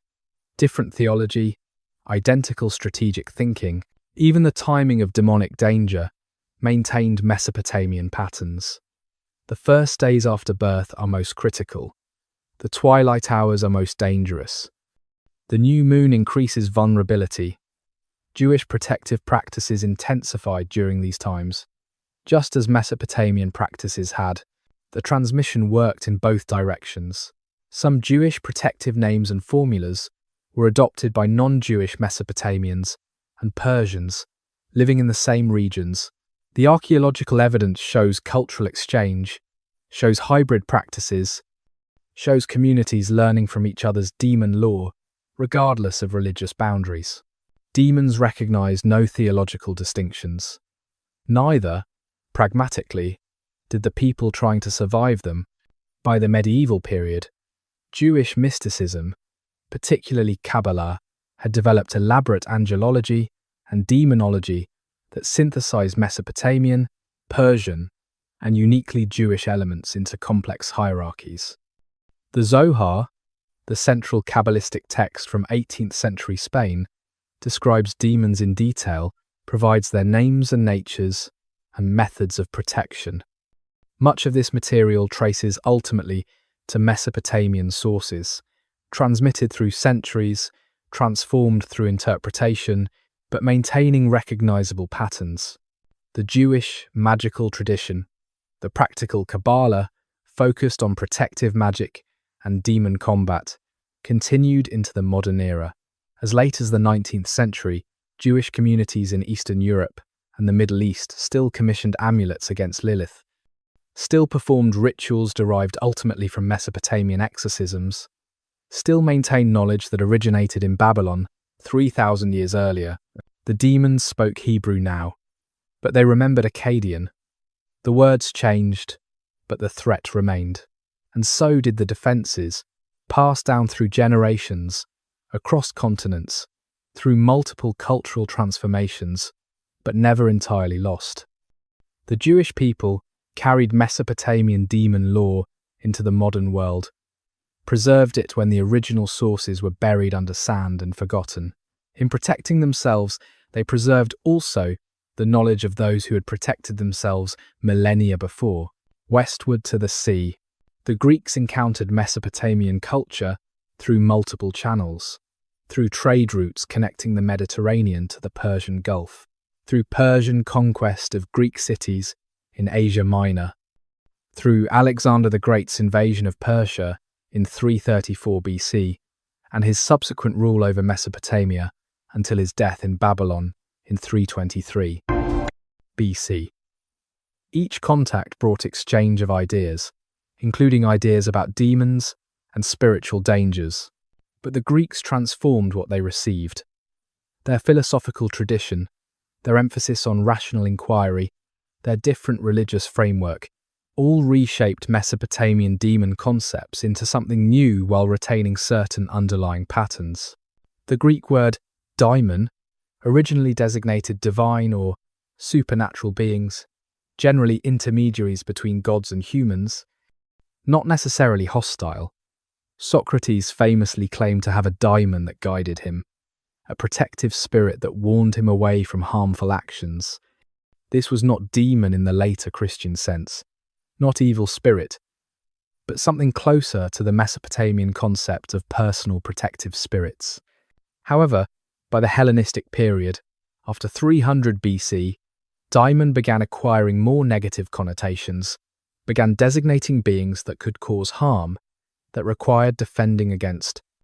The transformation paralleled the increasing contact with Near Eastern demon lore, the synthesis of Greek and Mesopotamian ideas.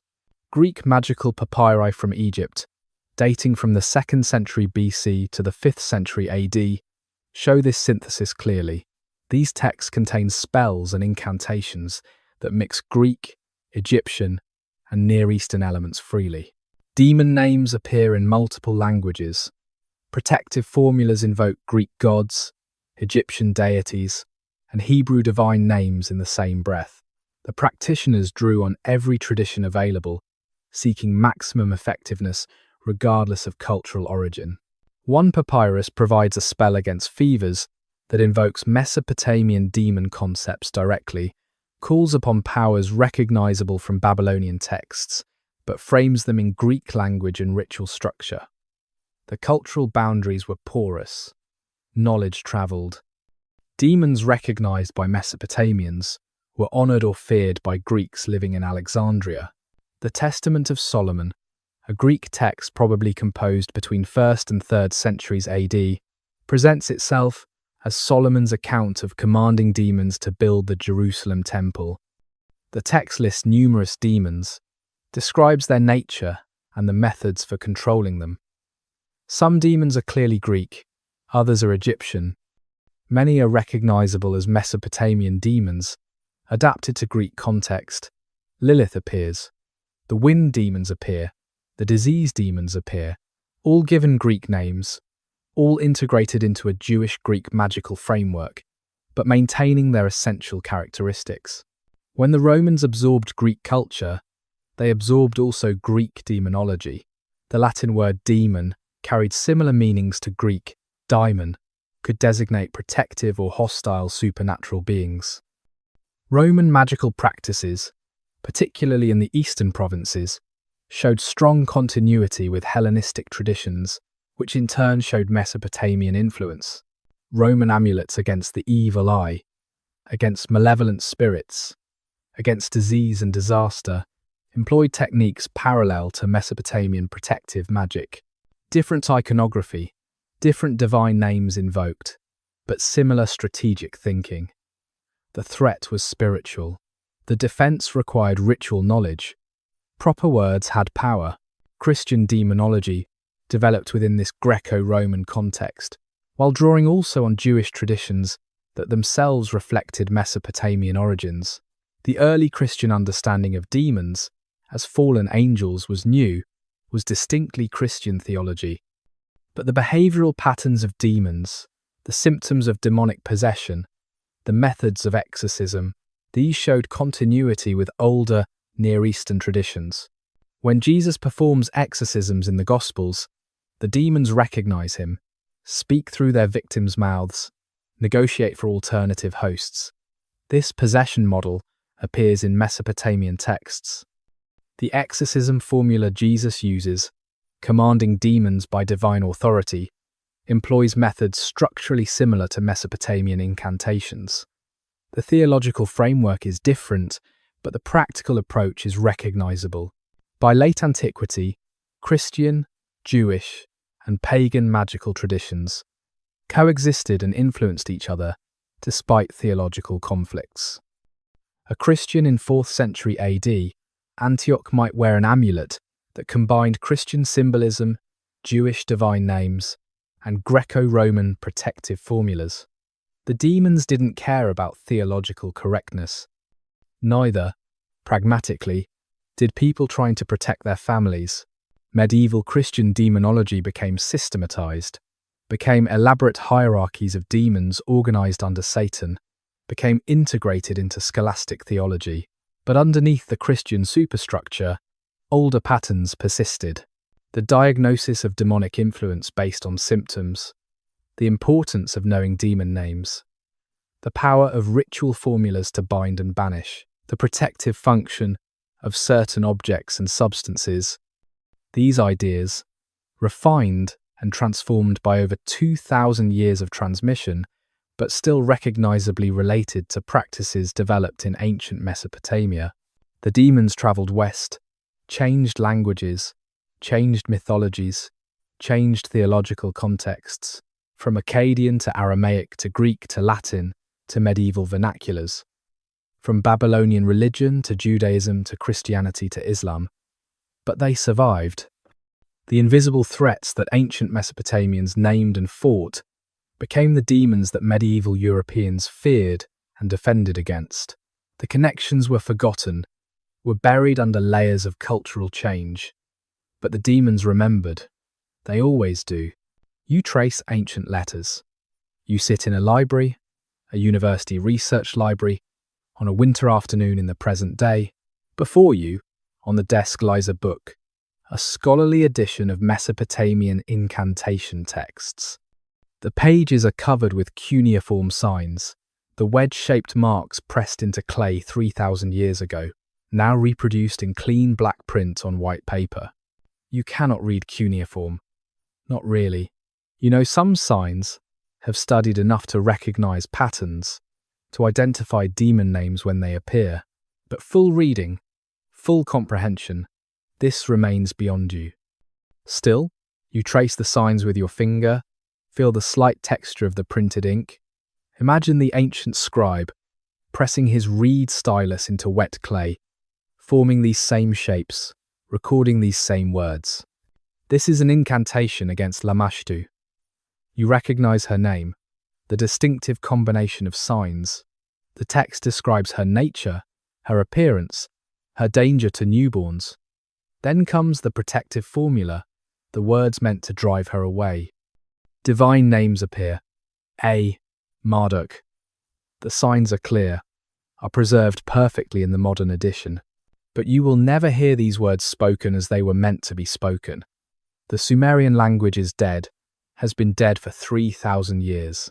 Scholars can read it, can translate it, but the pronunciation is reconstruction, his educated guessing, based on later sources. No one knows exactly how Anashipu's voice sounded chanting these formulas, what rhythm he employed, what emotional weight he gave to certain words. You imagine it anyway. Imagine a small room, dim with smoke from burning herbs, a woman lying on a mat, recently given birth, terrified for her infant's safety.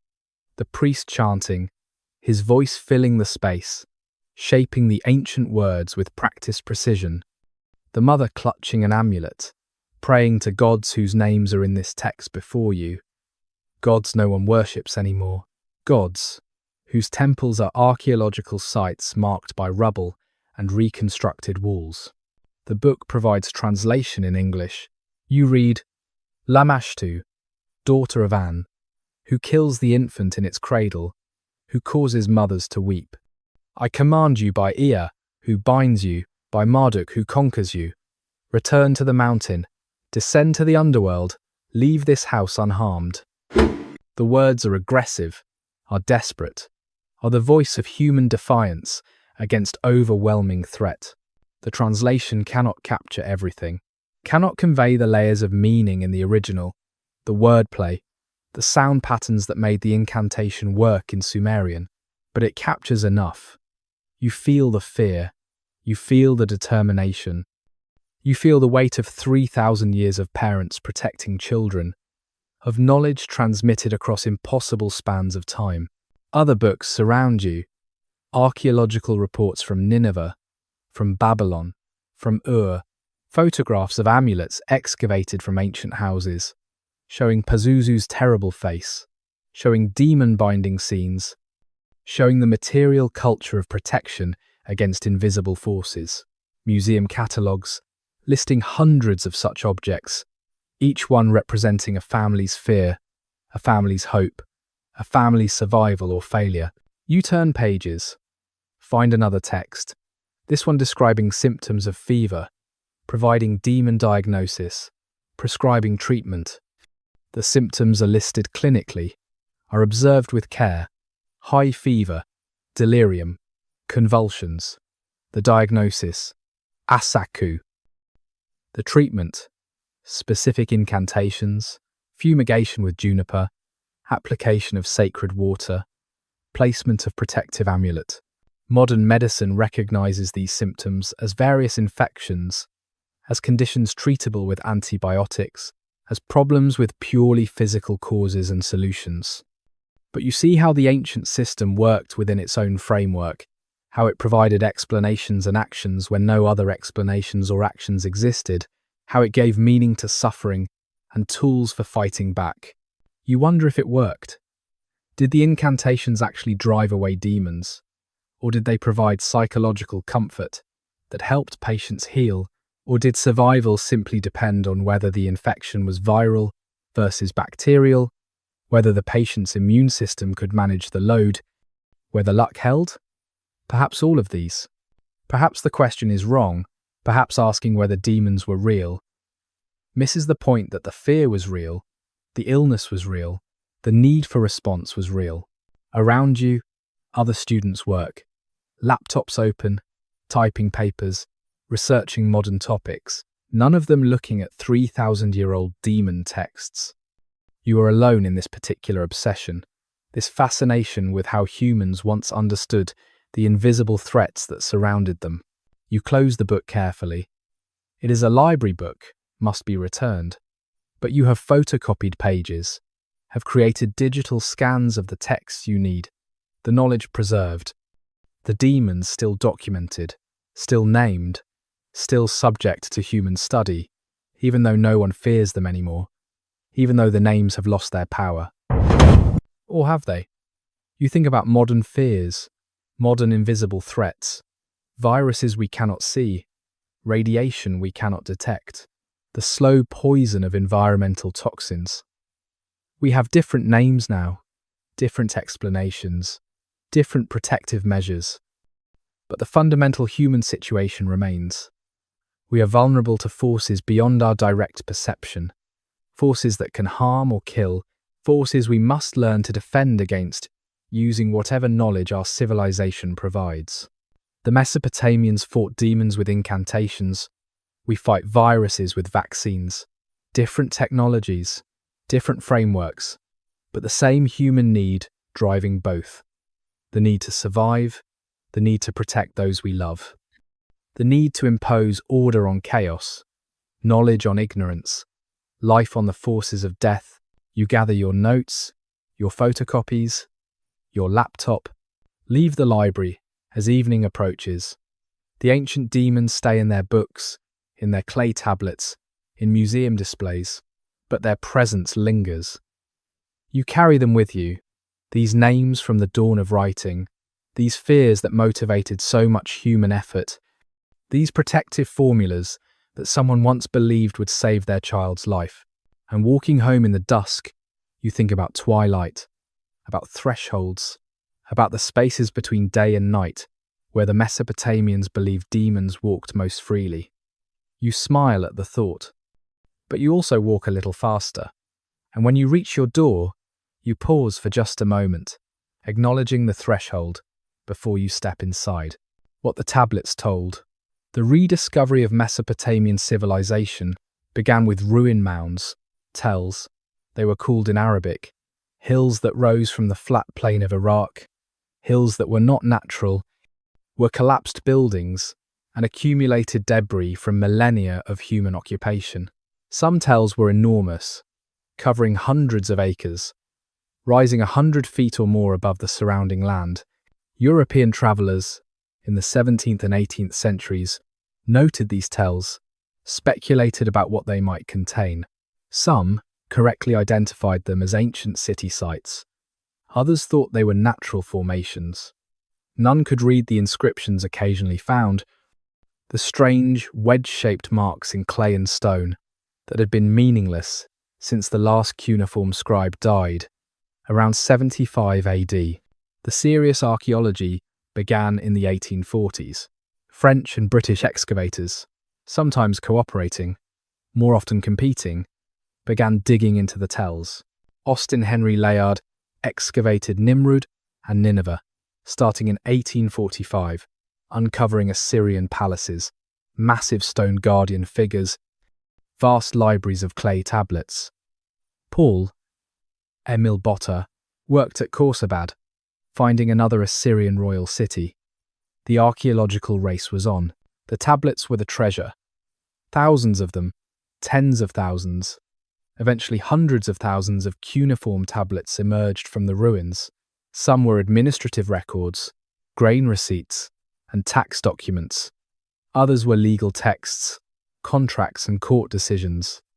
Others were literature, history, science, medicine, and among them, preserved in the collapsed library of King Ashurbanipal in Nineveh, were extensive collections of demon lore, the Great Incantation series, the diagnostic texts, the accumulated knowledge of Mesopotamian exorcist priests. But first, they had to be read. The cuneiform script had been undeciphered since antiquity. The key was the Behistun inscription in Persia, a trilingual text carved on a cliff face by King Darius I, around 500 BC, written in Old Persian, Elamite, and Babylonian. Henry Rawlinson copied this inscription at great personal risk between 1835 and 1847, climbing the cliff, making paper molds of the text. The Old Persian version could be read using knowledge of later Persian languages. This provided the key to deciphering the Babylonian version, which used the cuneiform script. By the 1850s, cuneiform could be read, slowly and imperfectly at first, but progressively better, as more texts became available, as dictionaries were compiled, as grammatical understanding developed, and as the texts were read, an entire lost civilization came back to life, not physically, but intellectually. The voices of the ancient Mesopotamians could be heard again after 3,000 years of silence. George Smith, working at the British Museum, was sorting through tablets from Nineveh in 1872 when he found fragments of a flood story, a Mesopotamian version of Noah's Ark. The discovery made international news, proved that biblical narratives had ancient Near Eastern parallels.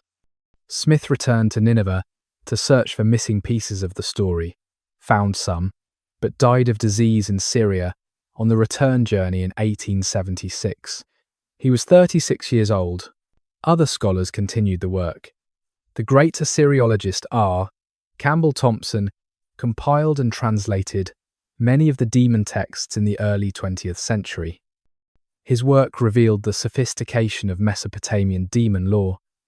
The detailed classifications, the elaborate protective rituals, the devils and evil spirits of Babylonia, published in 2 volumes in 1903 and 1904, made this material accessible to Western scholars for the first time since the fall of Nineveh. The reading of demon texts created interpretive challenges. How seriously had the Mesopotamians taken their demons? Were these texts evidence of primitive superstition or of sophisticated pre-scientific medical systems? Early scholars often dismissed the demon lore as superstition, evidence of how far civilization had progressed since then. But as anthropological understanding deepened, as comparative religion developed as a field, the judgments softened. These were different explanatory frameworks, not necessarily inferior ones. The tablet collections continued to grow. German excavations at Babylon around 1900, American excavations at Nippur, British work at Ur in the 1920s and 1930s. Each expedition uncovered more tablets, more evidence of daily life in ancient Mesopotamia, more insights into how people understood and navigated their world. The demon texts were particularly valuable because they revealed so much about ordinary life, about the fears and concerns of regular people beyond kings and priests. A royal inscription tells you what the king wanted remembered. A demon-binding incantation tells you what a mother feared in the night, what motivated her to seek priestly help, what she was willing to pay to protect her child. The objects accompanied the texts. Bronze amulets by the hundreds, clay plaques showing demon-binding scenes, protective figurines, all removed from their original contexts, placed in museum collections in Europe and America and the Middle East, preserved and studied, but separated from the living tradition that created them. Modern scholars can read the incantations, can translate them accurately, can understand the ritual contexts, but something is lost irrevocably. The belief, the urgency, the absolute conviction that these words had power, that speaking them correctly could save a life, that failure to speak them might cause a death. No modern scholar, however expert, reads these texts the way a Babylonian Ashipu did, with his entire worldview, his entire civilization's accumulated knowledge, backing the words. Yet the reading continues. New tablets are still discovered, still translated, still published. The understanding of Mesopotamian demon lore continues to deepen. Recent scholarship emphasizes the rationality of the system within its own framework, the careful observation and pattern recognition that underlay the demon diagnostics, the experimental approach where priests tried different treatments and recorded which worked. The tablets told stories of a civilization that confronted invisible threats with the best tools they had. Observation, knowledge transmitted across generations, ritual technology refined through centuries of practice. They fought demons with words, with smoke, with bronze and clay, with determination and courage and absolute commitment. And they survived long enough to write everything down, to preserve the knowledge, to send it forward in time to us. We no longer fear their demons. We fight different, invisible enemies. But we can recognize the human impulse behind the ancient texts, the refusal to accept helplessness, the insistence that knowledge and action matter, that humans can defend themselves if they learn enough, try hard enough, speak the right words with sufficient conviction. The tablets told us this, and 3,000 years later, we finally learned to listen. Conversations across time. There is something profound about speaking to the dead. Not literally, not through mediums or seances, or supernatural contact, but through their words, their artifacts, their preserved intentions. When you read a Mesopotamian incantation, you touch something that person 3,000 years ago created for a specific purpose, to save a specific child, to drive away a specific demon. The moment has passed, but the intention remains frozen in clay.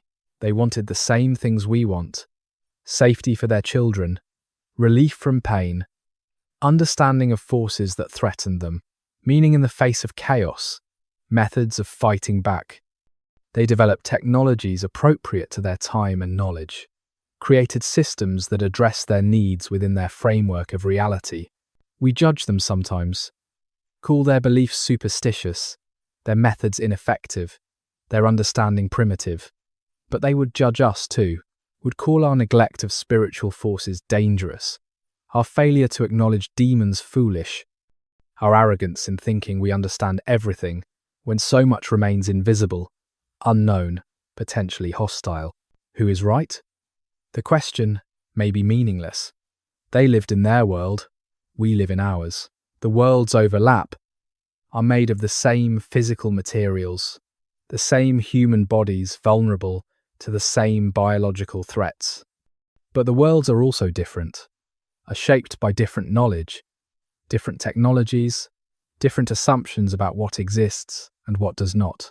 Consider a mother in ancient Babylon, watching her infant struggle with fever, calling for an Arshipu, praying desperately while he performs demon-binding rituals.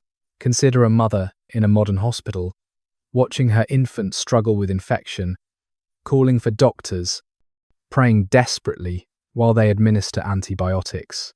The fear is the same. The love is the same. The desperation is the same. The technologies differ. The explanations differ. But the fundamental human experience transcends time. Perhaps demons were metaphors for disease all along. Perhaps the Mesopotamians knew on some level that they were fighting pathogens, not supernatural beings, and the demon law was their way of conceptualizing invisible biological threats.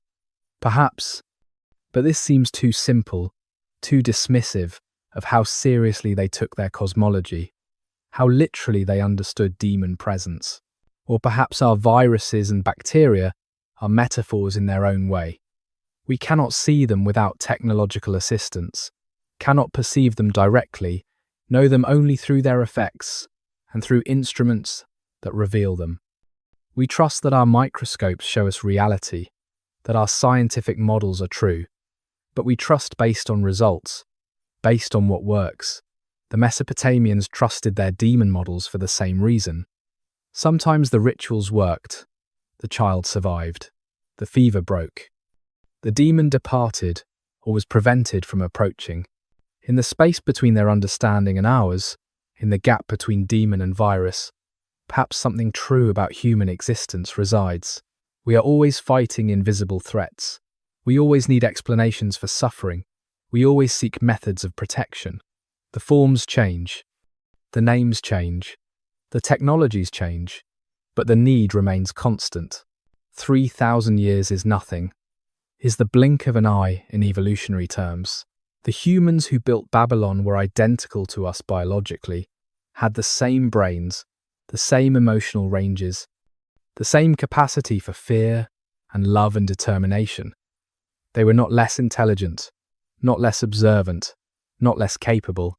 They simply lived before certain discoveries, before certain technologies, before certain frameworks. Given our knowledge, they would use it. Given their situation, we would develop similar responses. The conversation across time is not one-directional. We do not merely study them, do not merely extract information from their ruins. They also judge us, also question our assumptions, also reveal the contingency of our certainties. A Mesopotamian priest reading our medical texts would find much that seems useful, but also much that seems dangerously incomplete. Where is the acknowledgement of spiritual forces? Where are the protections against demonic influence? Where is the recognition that healing requires addressing both physical and supernatural dimensions? We smile at his concerns, but he would smile at ours, would point out that for all our knowledge, we still die, still suffer, still face threats beyond our control, would note that our technologies create new dangers, new invisible threats, new forms of suffering unknown to his time, would ask whether our trade-off, abandoning spiritual protection in favor of physical medicine, has actually made us safer or merely shifted the nature of our vulnerabilities. The conversation cannot be resolved, cannot reach conclusion. The priest returns to his clay tablets, to his incantations, to his certain knowledge that demons are real. We return to our laboratories, to our instruments, to our certain knowledge that demons are not, both convinced, both defended by knowledge systems that work within their contexts, both aware, if we are honest, that much remains uncertain, that the invisible still threatens, that perfect safety is impossible, regardless of how we name the dangers. But the conversation matters, reminds us that human experience spans vast time, that we are not the first to confront invisible threats, or the first to develop defensive knowledge, reminds us to respect what previous generations accomplished, even when we no longer believe what they believed. Reminds us that future generations will look back at our certainties with similar mixture of appreciation and skepticism, will honor our efforts while recognizing our limitations. The demons are gone, or they have transformed, or they were never there in the form the Mesopotamians imagined, or they are still present, still hostile, simply wearing different names now. The answer depends on what you mean by demon, what you mean by real, what framework you use to interpret the relationship between human consciousness and the forces that threaten human survival.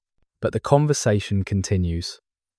Every time someone reads a Mesopotamian incantation, every time a scholar translates a demon text, every time a student discovers Mesopotamian civilization and wonders how they understood their world, the ancient voices speak again. They cannot answer our questions, cannot address our concerns directly, but they remind us that humans have always faced darkness, have always developed light to push it back, have always preserved knowledge against forgetting. The conversation across time is how humanity maintains continuity, remembers its own history, learns from those who came before, even while moving beyond their limitations. In modern tongues, the demons still live in language, not as threats, not as beings anyone fears literally, but as metaphors, as cultural references, as vocabulary for describing psychological and social phenomena that resist other naming. She's battling her demons. The phrases common, casual, means someone is struggling with trauma, addiction, mental illness, painful memories. The word demon here serves as shorthand for internal threats, for aspects of self or past that assault the present, that undermine well-being, that require combat and courage to overcome.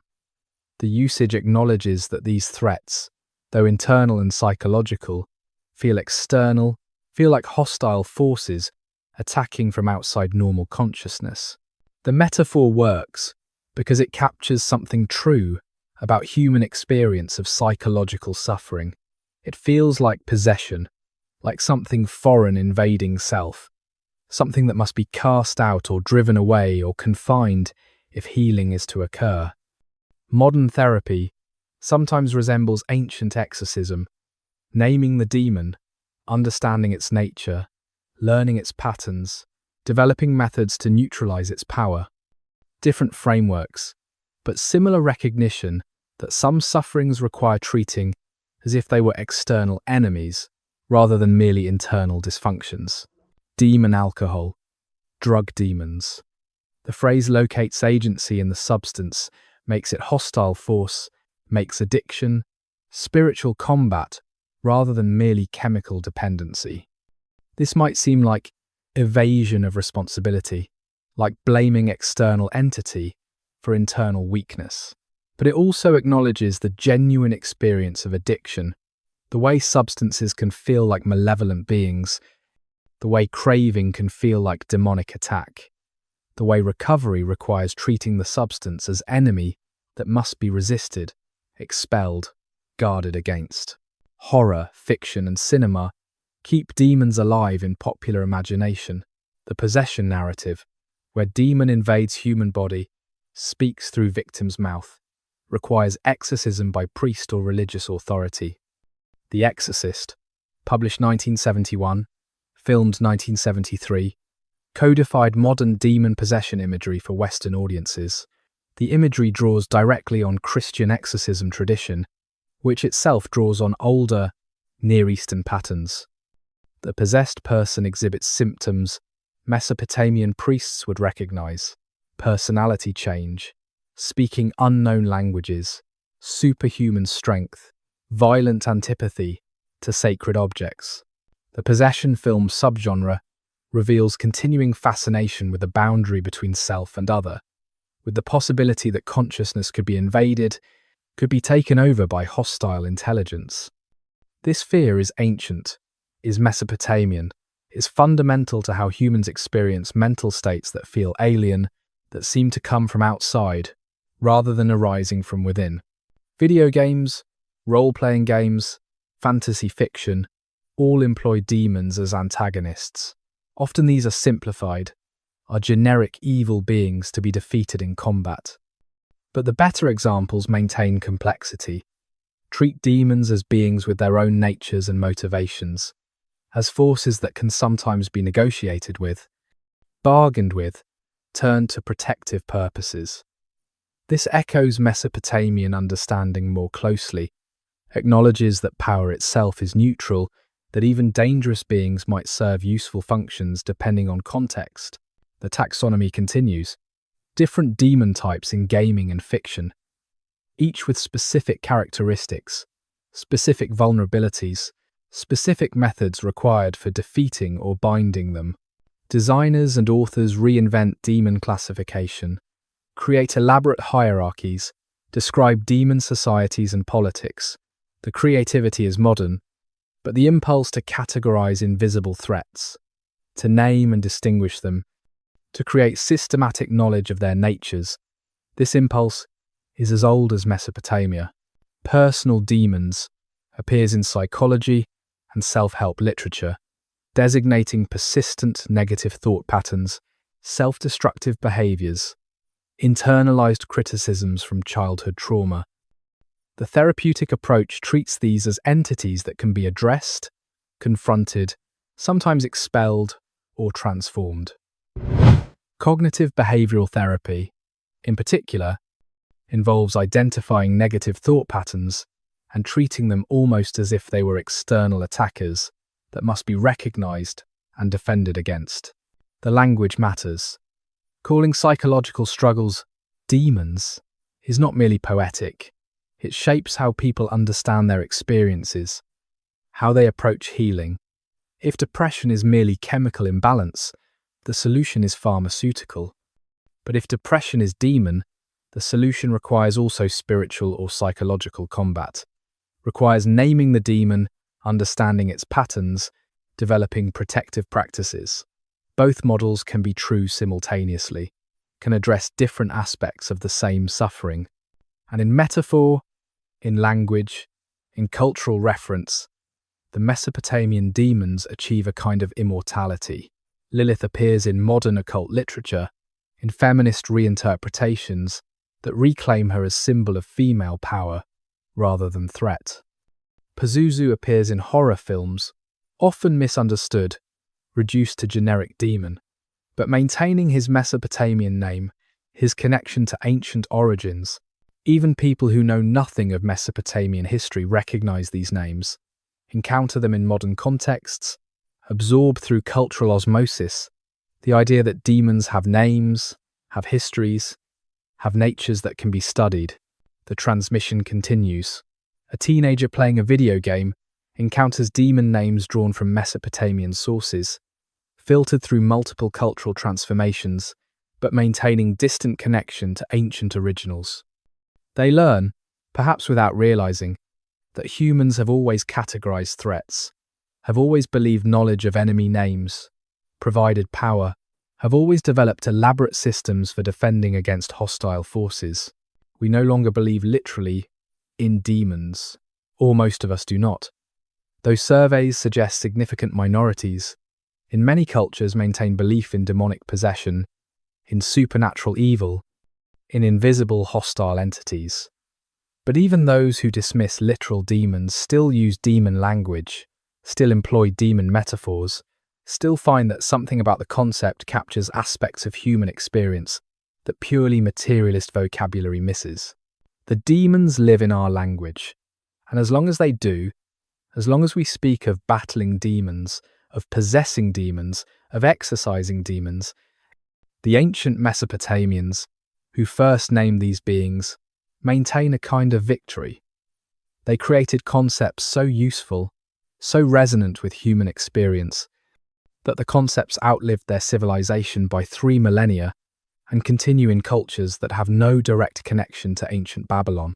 The demons traveled through time and space and transformation, survived the death of their believers, and emerged in modern tongues still recognizable, still naming something true about the human condition, the names we no longer speak.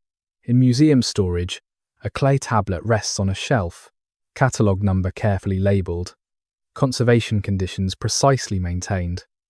The tablet is broken, missing one corner, but the cuneiform signs on the remaining surface are clear, are legible.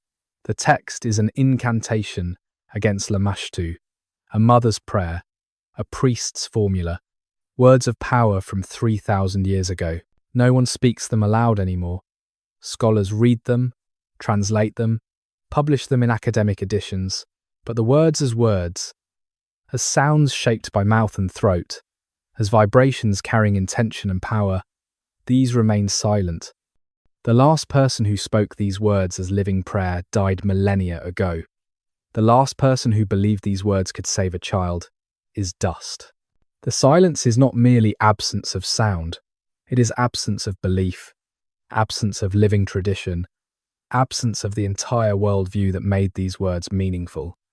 The tablet contains information, contains history, contains evidence of how people once thought and acted, but it no longer contains power, cannot contain power when no one believes it does. This is what death of a civilization means. Not merely the physical destruction of buildings and artifacts, not merely the political extinction of kingdoms and dynasties, but the severing of living tradition, the breaking of the chain of transmission that carried knowledge from teacher to student, parent to child, generation to generation. When the chain breaks, when the last speaker of the language dies, when the last believer in the system ceases believing, something irretrievable is lost. We have the texts, we have the artifacts, we have extensive scholarly understanding of Mesopotamian demon lore, can describe it accurately, can explain its internal logic. But we do not have the experience, cannot feel what it felt like to truly believe, to stake life on the efficacy of these words, to speak them into darkness, trusting they would create light. Some traditions never entirely died. The Jewish magical practices that preserve Mesopotamian elements continue in modified form in some communities. The Christian exorcism tradition, though transformed, maintains continuity with ancient Near Eastern patterns. But the specifically Mesopotamian tradition, the Sumerian and Akkadian incantations, the invocation of Mesopotamian gods and demons, this is gone. No unbroken line connects ancient Babylon to the present. The tradition died, was forgotten, was recovered only through archaeology and scholarly reconstruction. The names accumulate in academic texts: Lamashtu, Pazuzu, Asaku, Lilitu, Utuku, Sebetu. Each name carefully transliterated, carefully explained, carefully contextualized. But the names no longer name in the original sense. They have become historical data, rather than ritual technology, have become objects of study, rather than sources of power or threat. Is this loss or liberation? The answer depends on perspective. From one view, we have lost access to an entire dimension of human experience, have become deaf to frequencies that ancient peoples heard clearly. We have gained physical security, have conquered many invisible threats through scientific understanding, but have lost certain forms of meaning, certain ways of understanding our relationship to invisible forces. From another view, we have freed ourselves from superstition, from baseless fears, from the terror of imaginary threats. We fight real enemies now, germs and viruses rather than demons and spirits. Our children are safer because we vaccinate rather than placing amulets around their necks. The silence of demon names represents progress, represents the triumph of knowledge over ignorance, Both views contain truth. Both miss something. The silence is neither pure loss nor pure gain.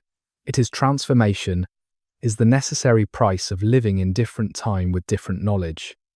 We cannot return to literal belief in Mesopotamian demons, any more than we can return to any other aspect of the ancient world. The world has changed, knowledge has accumulated. The framework within which those names made sense has dissolved, but the silence holds questions. What else have we forgotten? What other names do we no longer speak? What current certainties will our descendants regard, with mixture of respect and incomprehension, honouring our efforts while recognising our limitations? What words we speak with confidence today will be silent 3,000 years hence, preserved only in archives, studied only by scholars, emptied of living power. The museum storage rooms hold hundreds of thousands of tablets. Most will never be fully studied, will never be published, will rest on shelves indefinitely. Some contain demon incantations we have never read, demon names we have never translated, protective formulas that no one has spoken since the cities burned. They rest in silence, in darkness, in carefully controlled temperature and humidity, waiting. Waiting for what? For reading that will never restore their original meaning, for scholarly attention that will catalogue them as data without reviving them as living power. The names we no longer speak number in the thousands. Most will remain forever silent. A handful have entered modern consciousness through various channels, have achieved a kind of half-life in fiction and reference. But even these are shadows, our echoes diminished almost beyond recognition. There is something beautiful in the silence, something peaceful. The demons have lost their power to terrify. The names that once could not be spoken without fear can now be written casually, can be studied dispassionately, can be discussed without protective rituals or preliminary prayers. We have won a kind of victory over the ancient fears, have achieved distance that allows understanding without dread. But there is also something haunting in the silence. All that knowledge, all that accumulated wisdom about invisible threats, all the careful observation and pattern recognition, and experimental refinement of protective techniques, reduced to archaeological data, stripped of living context. The priests who developed this knowledge devoted their lives to it, believed it essential for human survival, and now it survives only as historical curiosity, as evidence of how people once thought before they knew better. The silence asks whether our own knowledge, our own certainties, our own elaborate defences against invisible threats will someday seem as quaint, as superstitious, as misguided.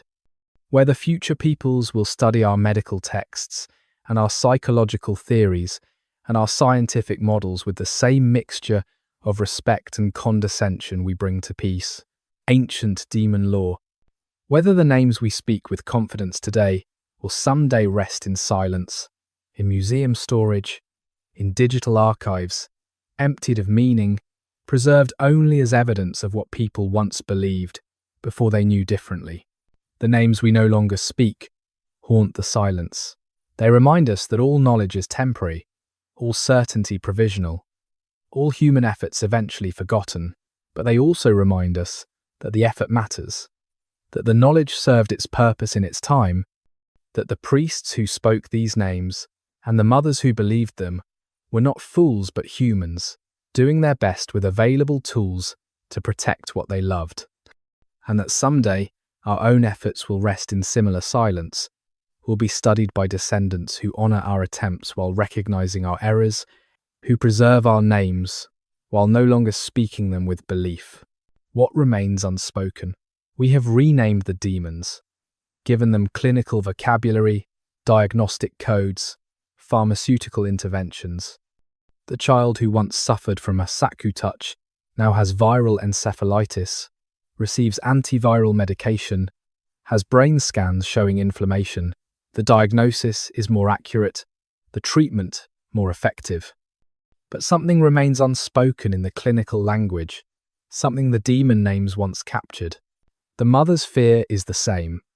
The child is burning with fever, is delirious, is threatened by an invisible force that entered without warning. The ancient mother called for an Arshipu to perform demon-binding rituals.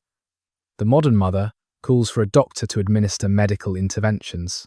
But the fear, the helplessness, the desperate need to do something, anything, to save her child, this is identical across 3,000 years.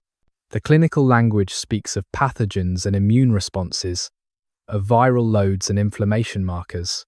All accurate, all useful, but the language does not speak of fear, does not acknowledge the existential dimension of confronting threat to one's child, does not provide the comfort that ritual once provided, the sense of taking meaningful action, of fighting back with everything available. Modern medicine is powerful, far more effective than ancient demon binding at saving lives. But it is also alienating, places treatment in hands of specialists who speak incomprehensible technical language, who wield technologies that seem like magic to lay people, who operate within institutions that feel impersonal, bureaucratic, disconnected from human emotional needs. The ancient mother participated in the exorcism, spoke prayers, maintained vigilance.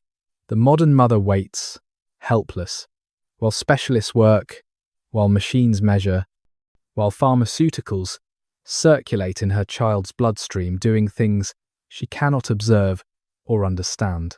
We have lost ritual, lost the communal acknowledgement of suffering, lost the frameworks that made suffering meaningful, lost the sense that invisible threats can be fought with human knowledge and human words and human courage. Gained treatment efficacy, but lost treatment participation. Gained survival rates, but lost certain forms of meaning. The psychological demons we acknowledge through metaphor, but do not quite know how to treat.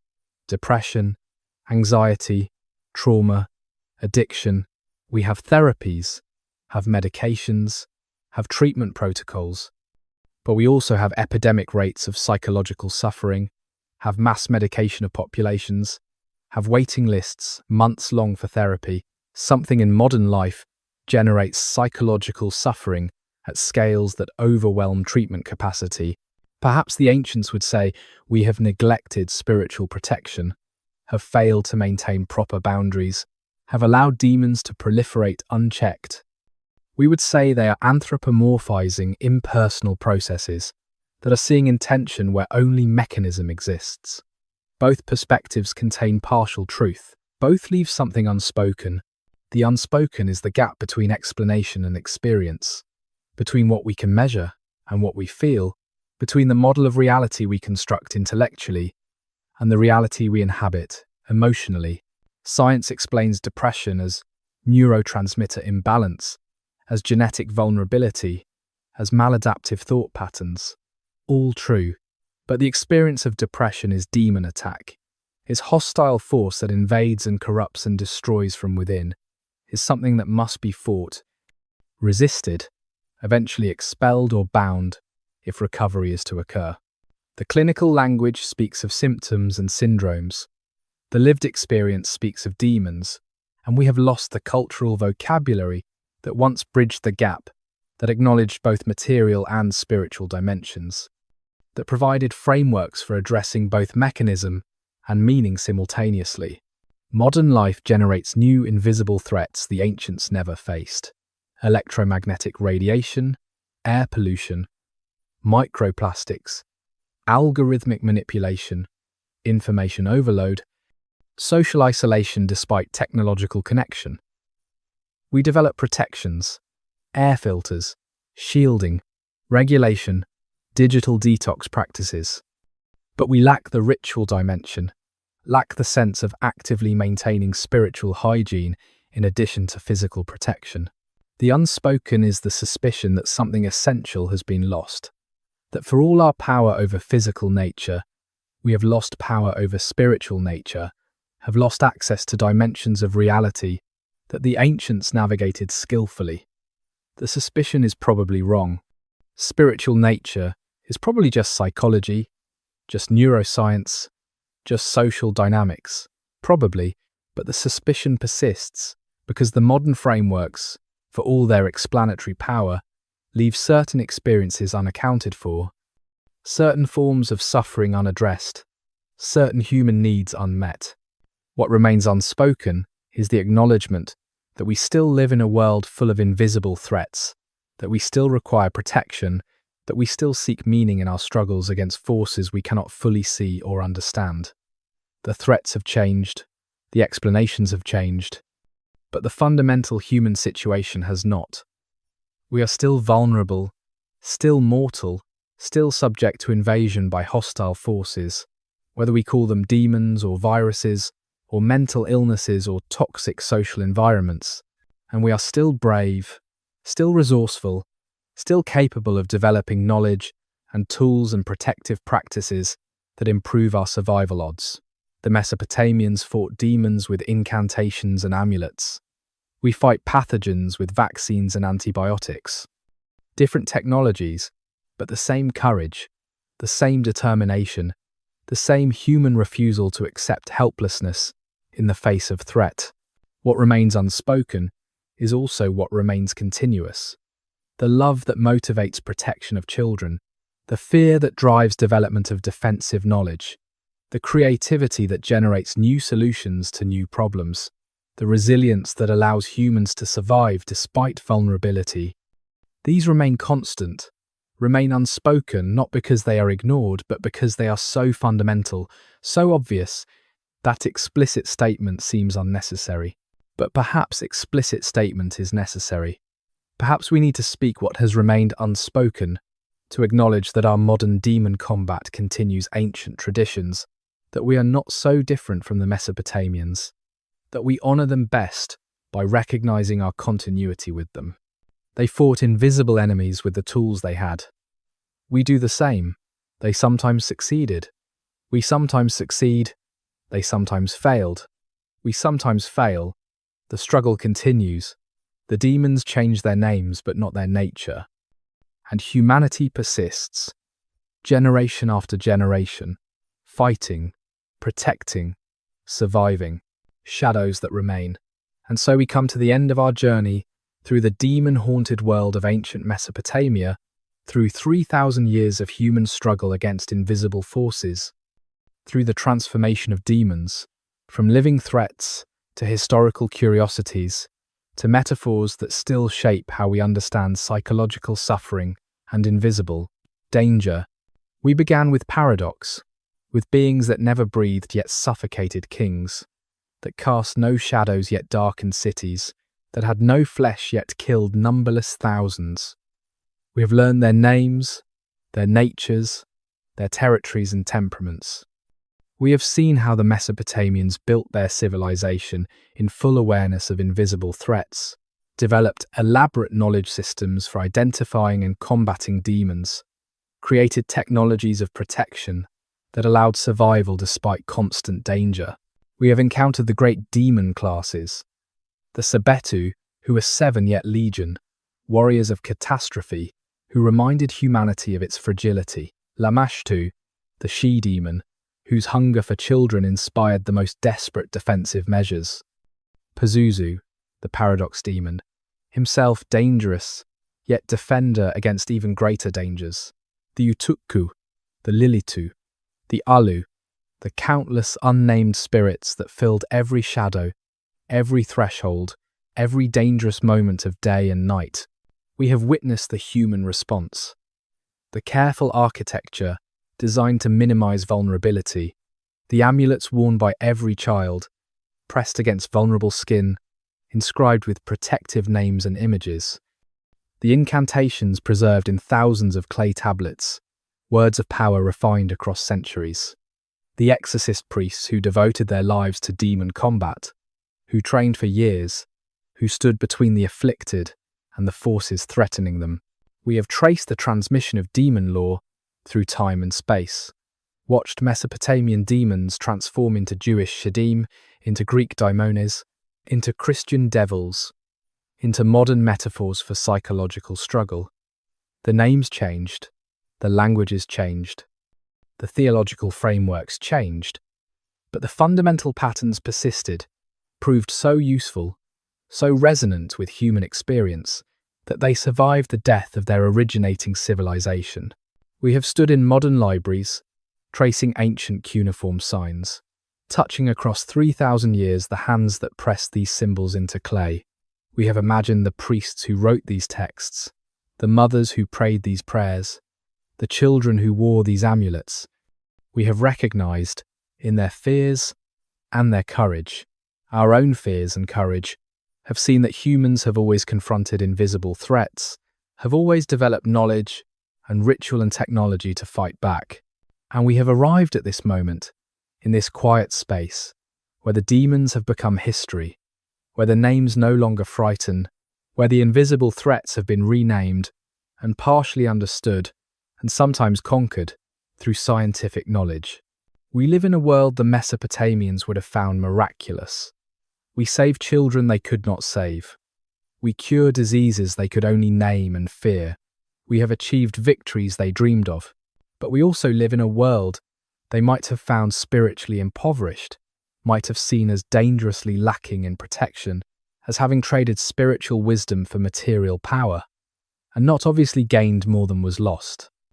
They would point to our epidemics of psychological suffering, our isolation despite connectivity, our mastery of physical nature combined with apparent helplessness before forces of anxiety and despair and meaninglessness.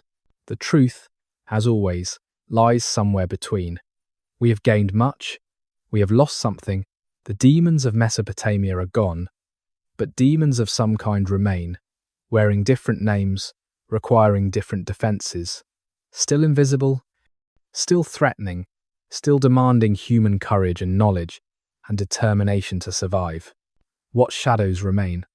The shadow of memory, the preserved knowledge of how humans once fought invisible enemies, the shadow of continuity, the recognition that we are not so different, not so advanced, not so secure as we sometimes imagine, the shadow of uncertainty, the awareness that our current knowledge is also provisional, is also constrained by frameworks we do not fully recognize, will also someday seem as limited as ancient demon lore seems to us, but also the shadow of hope. If humans survived for 3,000 years, despite invisible threats, despite limited knowledge, despite constant vulnerability, then we can survive too. If the Mesopotamians could develop sophisticated knowledge systems from observation and experiment and accumulated wisdom, then we can continue developing our own knowledge, our own protections, our own technologies for confronting whatever threatens us.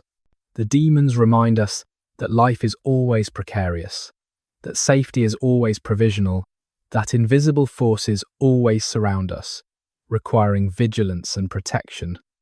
But they also remind us that humans are brave, are creative, are capable of fighting back effectively, despite vulnerability. The Mesopotamians did not defeat all demons, did not achieve perfect safety, but they survived long enough to write everything down, to preserve the knowledge, to send it forward to us as evidence of their struggle and their courage. We inherit their world, transformed but recognizable. We fight their demons, renamed but still dangerous. We employ their strategies, updated with new knowledge but structurally similar. We protect what they protected. Our children, our communities, our hope of continuation despite mortality and threat. And someday, thousands of years hence, if humans still exist, if civilization continues, they will study our time as we study the Mesopotamians. We'll read our texts, examine our artifacts, try to understand how we thought and what we feared and how we protected ourselves.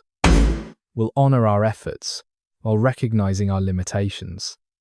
We'll see that we too fought demons, whatever we called them, fought bravely with tools we had, sometimes succeeded, sometimes failed, but persisted in the struggle.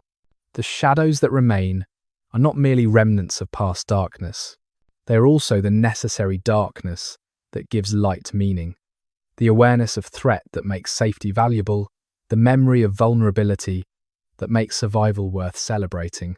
We walk in the shadows of ancient demons, aware of them without fearing them, learning from them without believing them, honoring them as part of human history, as evidence of the long struggle the persistent courage, the refusal to surrender that has characterized humanity since the first cities rose between the rivers.